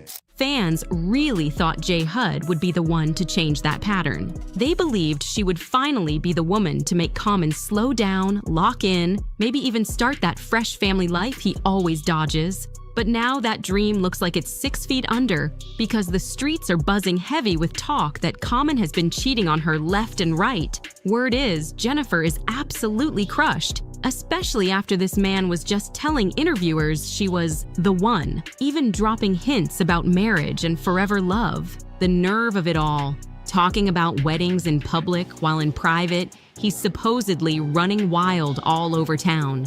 And while plenty of fans feel bad for J-Hud, Let me tell you who's not crying over this. Tiffany Haddish. She's living for every messy headline, every rumor, and every hint that Jennifer's fantasy love story with Common has completely crashed. An anonymous insider is spilling tea, claiming Tiffany Haddish has been loving every second of this cheating scandal blowing up in public. And honestly, if you've been following Tiffany's moves since her split with Common, this ain't shocking at all. She has never been shy about letting folks know she still has some unfinished feelings when it comes to him. And now, this mess is playing right into her hands. Over the years, Tiffany has thrown shade so sharp it could cut glass. And a lot of those jabs made it real clear she suspected Common was creeping on her with GossipHood from the jump. One moment that really stuck out? During an Instagram Live, a fan told Tiffany they once gave Common a pair of earrings to pass on to her,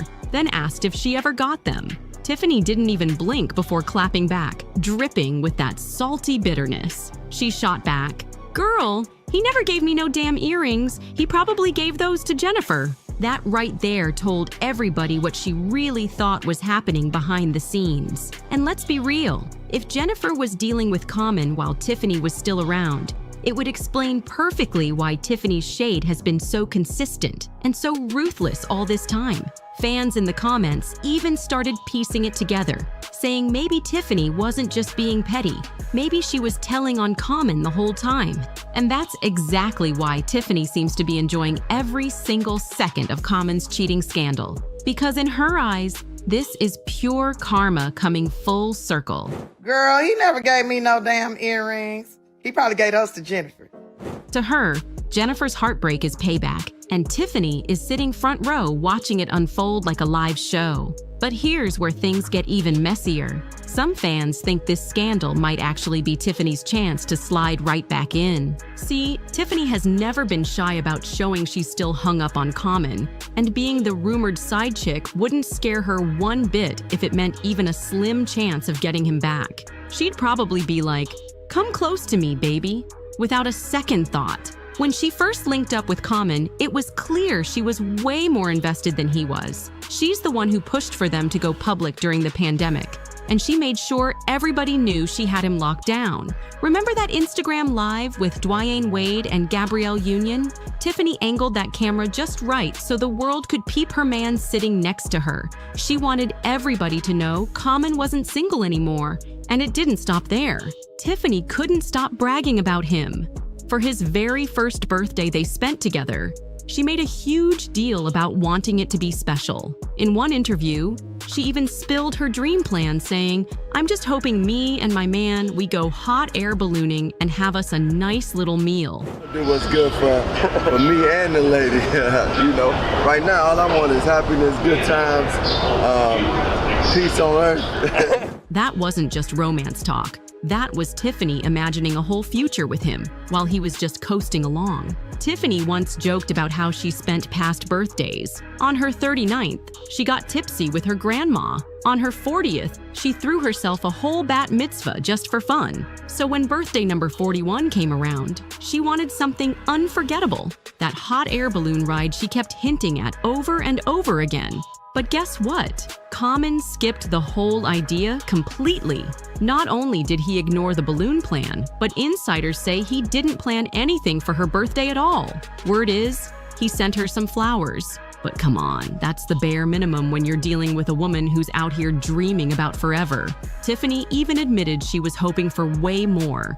Not just a ring, but a whole proposal with an apartment building instead of a diamond. Because she wanted something real and long-term. So how did Common react? He basically shrugged it off and showed everybody he was never in it for the forever talk. His vibe screamed, "Fun for now, not for life." And that was the beginning of the end. When they finally split just a couple of months later, fans weren't surprised at all. In fact, a lot of people felt relieved that Tiffany had finally escaped what they called Common's chokehold, because let's be real, he had her wrapped tight. But here's the twist. Profession.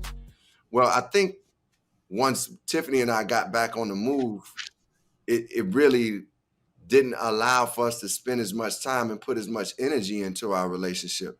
I don't think the love really dispersed. I just think it was just like we weren't feeding the relationship. And as you said, neither one of us is going to stop. Like we both care about our crafts and what we do. And we care about love too and partnership. But I think, the energy that has been put into our careers and continuing to want to do the things that we do for ourselves and for the people is like, it was hard for me to balance all of that and keep the relationship. Even though Tiffany was the one clearly invested, Common was the one who pulled the plug. Then he tried to flip the script and smooth it over by blaming their busy schedules like it wasn't really about him dodging commitment once again. Tiffany wasn't about to let Common slide with that weak, busy schedules excuse. She clapped back with her own version of events, basically saying he's the type who never truly settles down with anybody. She even compared him to a beet buzzing from flower to flower to flower, never sticking around long enough to build something real. That was Tiffany's slick way of hinting he might have been cheating, even though she stopped short of spelling it out. And when Common suddenly popped up with Jennifer Hudson, Tiffany once again couldn't resist slipping her 2 cents into an interview. She said, "It was the healthiest, the funnest relationship I ever had. It's where I felt safest out of all the relationships I ever had. The breakup wasn't mutual. It was more him saying, I think this relationship is running its course. And I was like, okay, like you gonna be a 50-year-old single man? Okay." That sounded like Tiffany wasn't just talking about herself. She was also throwing shade at J-HUD, warning that the same playbook might be used on her next. And now, with all these cheating rumors, it really does look like Common is running the exact same play on Jennifer that he used on Tiffany. Sweet words at first, then a sudden cold switch when things get serious. But here's the thing, Tiffany and Jennifer are far from the only ones who've been caught in this pattern. Common has a long trail of heartbreaks behind him. We're talking names like Serena Williams, Taraji P. Henson, Erykah Badu, and more. Every single time, the story sounds the same. Intense chemistry, a little honeymoon glow, then Common dips before the commitment stage even comes close. Common has a pattern. The second a woman really starts catching feelings, he hits her with a psych, pulls the plug, and slides right on to the next. I'd give me a duplex, an eightplex or something. You know, when the homegirl be like, where your ring? I thought you was engaged. Where your ring? Where your carrots? Carrots. Girl, please, I got units. Knock it off. What makes it even worse is that almost none of his exes stay cool with him after the breakup, especially Erykah Badu. And that's because many say he did all of them dirty in one way or another. For some context, Common and Erykah Badu linked up back in 2000, and for about 2 years, they were one of hip-hop's favorite couples. People thought that might actually be the one time he'd lock it down for real, but by late 2002, Erykah called it quits, and the way it all went down turned into a scandal of its own. At first, Erykah kept things quiet, playing her cards close to the chest, but Common had no problem airing out his side of the story. He claimed she left him for somebody else and didn't even do it face to face. According to him, she dumped him over the phone while he was out on tour. He recalled, "I was in my hotel room and she called me like, hey, I don't want to be in this relationship no more. I'm like, it's somebody else." He later admitted it crushed him to the core. Common even confessed that Erykah was his very first love, saying, "With Erykah Badu, that was my first love, where you just open and floating. When we split, I was 27, 28. I was in a haze, just going through the motions." But here's the catch. Fans have always wondered if that story was really as one-sided as he made it sound, or if maybe Erykah had her own reasons for cutting him off that he just didn't want to admit. Erykah eventually got fed up with Common spinning the breakup story his way, painting her as the villain, so she started hinting that things weren't as clean as he made them sound. She strongly suggested infidelity was part of the picture. In one interview, she dropped a gem that had fans reading between the lines. "No, infidelity is not a deal breaker for me. We are all born sexual beings. I myself am not someone with a very high libido.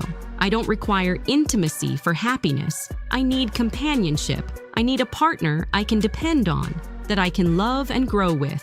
But I do understand the nature of these men I have been with, and men in general, they have a need to chase." That was her subtle way of saying, yeah, Common might have been creeping, but she wasn't going to sit around and air out all the dirty laundry. Still, fans caught it. She was basically confirming he cheated while he was out here spinning the narrative like she was the one who caught feelings for somebody else. And he says the work he's doing on himself will help him fulfill a lifelong dream. And you write a lot about you want to be a husband one day. You have a rather famous relationship coach. Oh, yeah.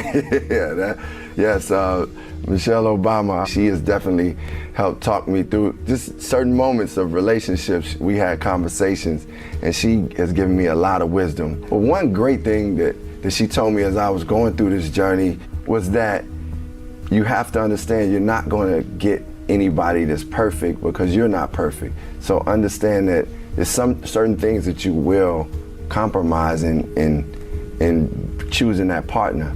But as long as the core values, the values that are most important to you, that person, marks off on that list, then you good. She gave you some good advice there. That's good wisdom. That's some really good wisdom.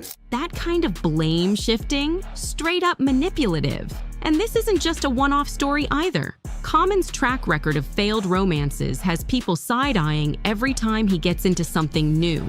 After things ended with Angela Rye, he suddenly tried to flip the script and clean up his image. He started talking about going to therapy, saying he was working on himself, ready to be a better partner, and all that feel-good talk. But looking at how things are unraveling with Jennifer Hudson, it's clear that therapy either didn't fix the real issue or Common just didn't take it seriously enough. Because once again, he's being accused of doing the exact same thing, showering a woman with sweet words, making her look like the one, then allegedly cheating behind her back. What makes this whole situation with Common even harder to swallow is the fact that Jennifer Hudson had already been through more than enough heartbreak in her life. She didn't deserve another round of betrayal. People haven't forgotten her relationship with wrestler David Otunga and the tragic storm that surrounded it. Just weeks after Jennifer got engaged, her world was shattered when her mom, brother, and young nephew were all taken from her in an unthinkable act committed by her own brother-in-law.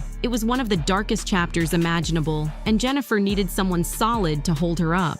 David stepped in at that moment, making sure she wasn't completely alone. He planned trips, gave her support, and tried to help her escape that crushing grief while she worked to heal.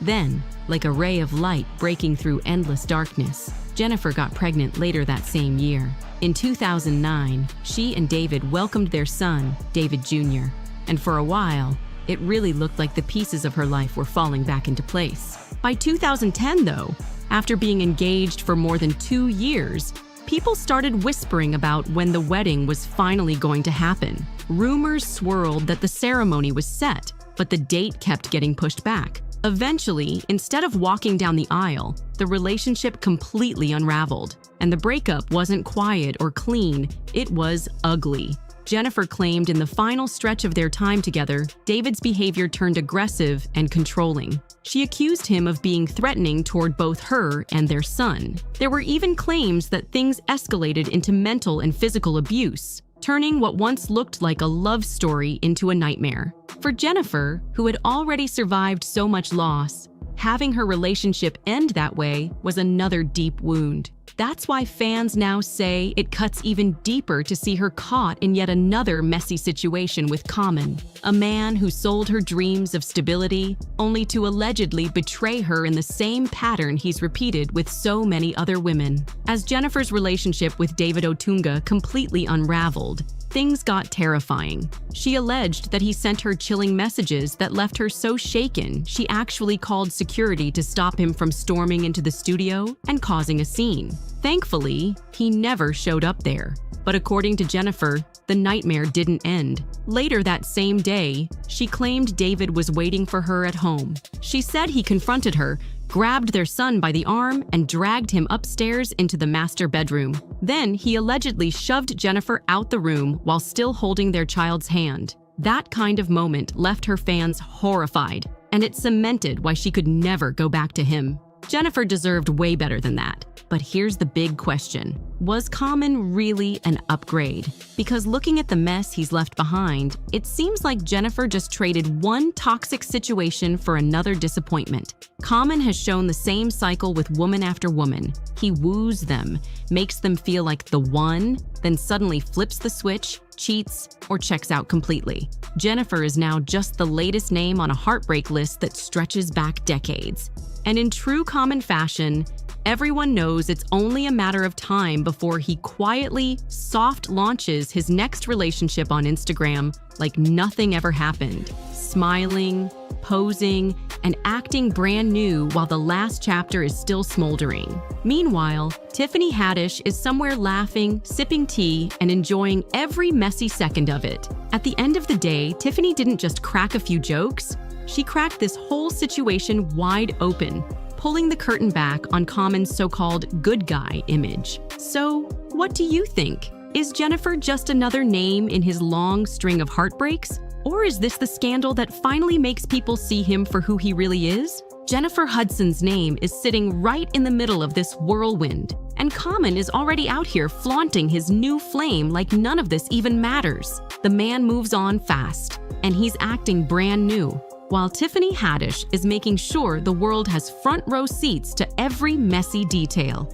She's clowning, she's shading, and she's making sure nobody forgets what went down. Now, the question everybody's asking is simple. Was Tiffany just being playful with her shade, or did she just rip open some old wounds that Jennifer is still quietly nursing? Because if you look close enough, the timing, the comments, the energy, it doesn't feel like coincidence. It feels like Tiffany knew exactly what she was doing. And let's be real, this saga is far from finished. If anything, the next chapter might be even juicier, especially with whispers saying Jennifer might be trying to win Common back despite all this chaos. Imagine that twist. One thing's for sure, two things for certain.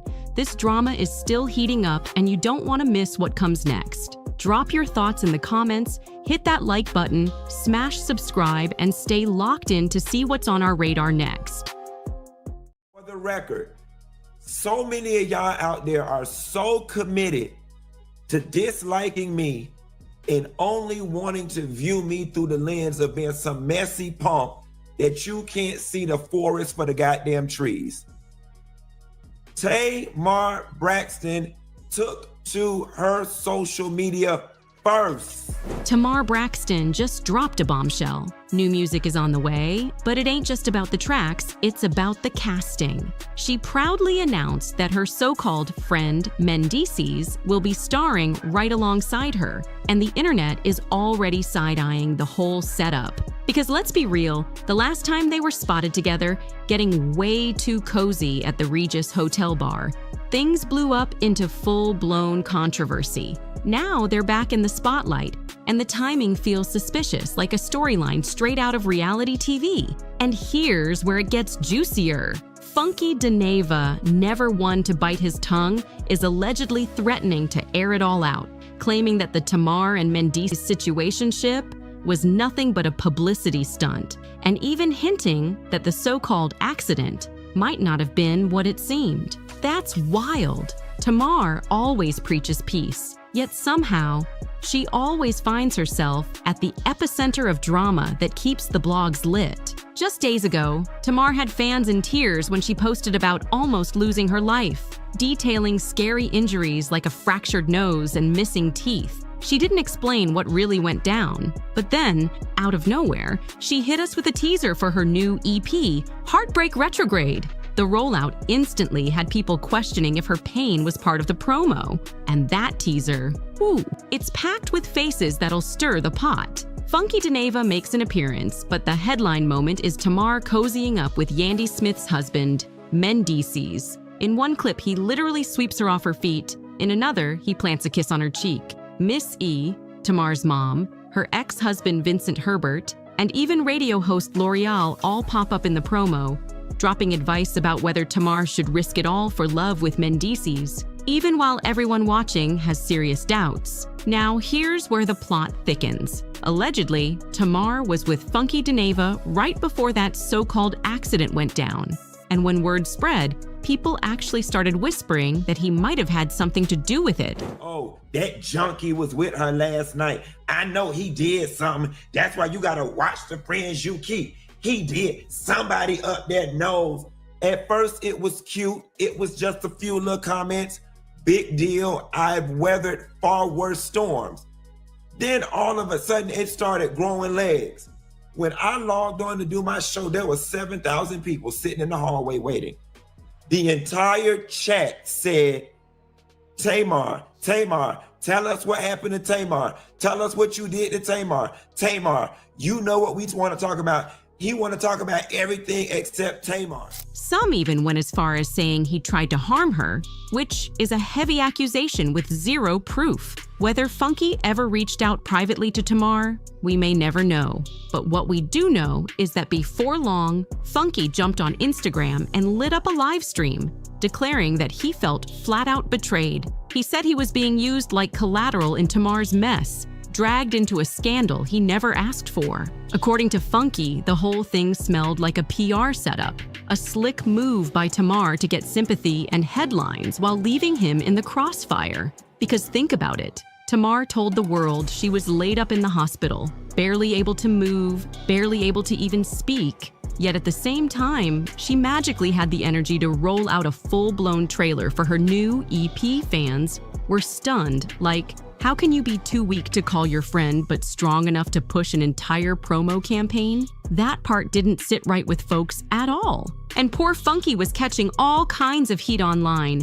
People dragging his name, throwing accusations, while Tamar kept quiet. To him, it felt like she had the energy for the spotlight, but none for her so-called friend who was out here dealing with backlash meant for her. That's why suspicions grew. Were the injuries exaggerated? Was it staged for publicity? Well, Funky DeNavo wasn't sitting quiet. He came ready to spill his own tea, piping hot and unfiltered. In a now-deleted YouTube live stream, Funky never even used Tamar's name directly.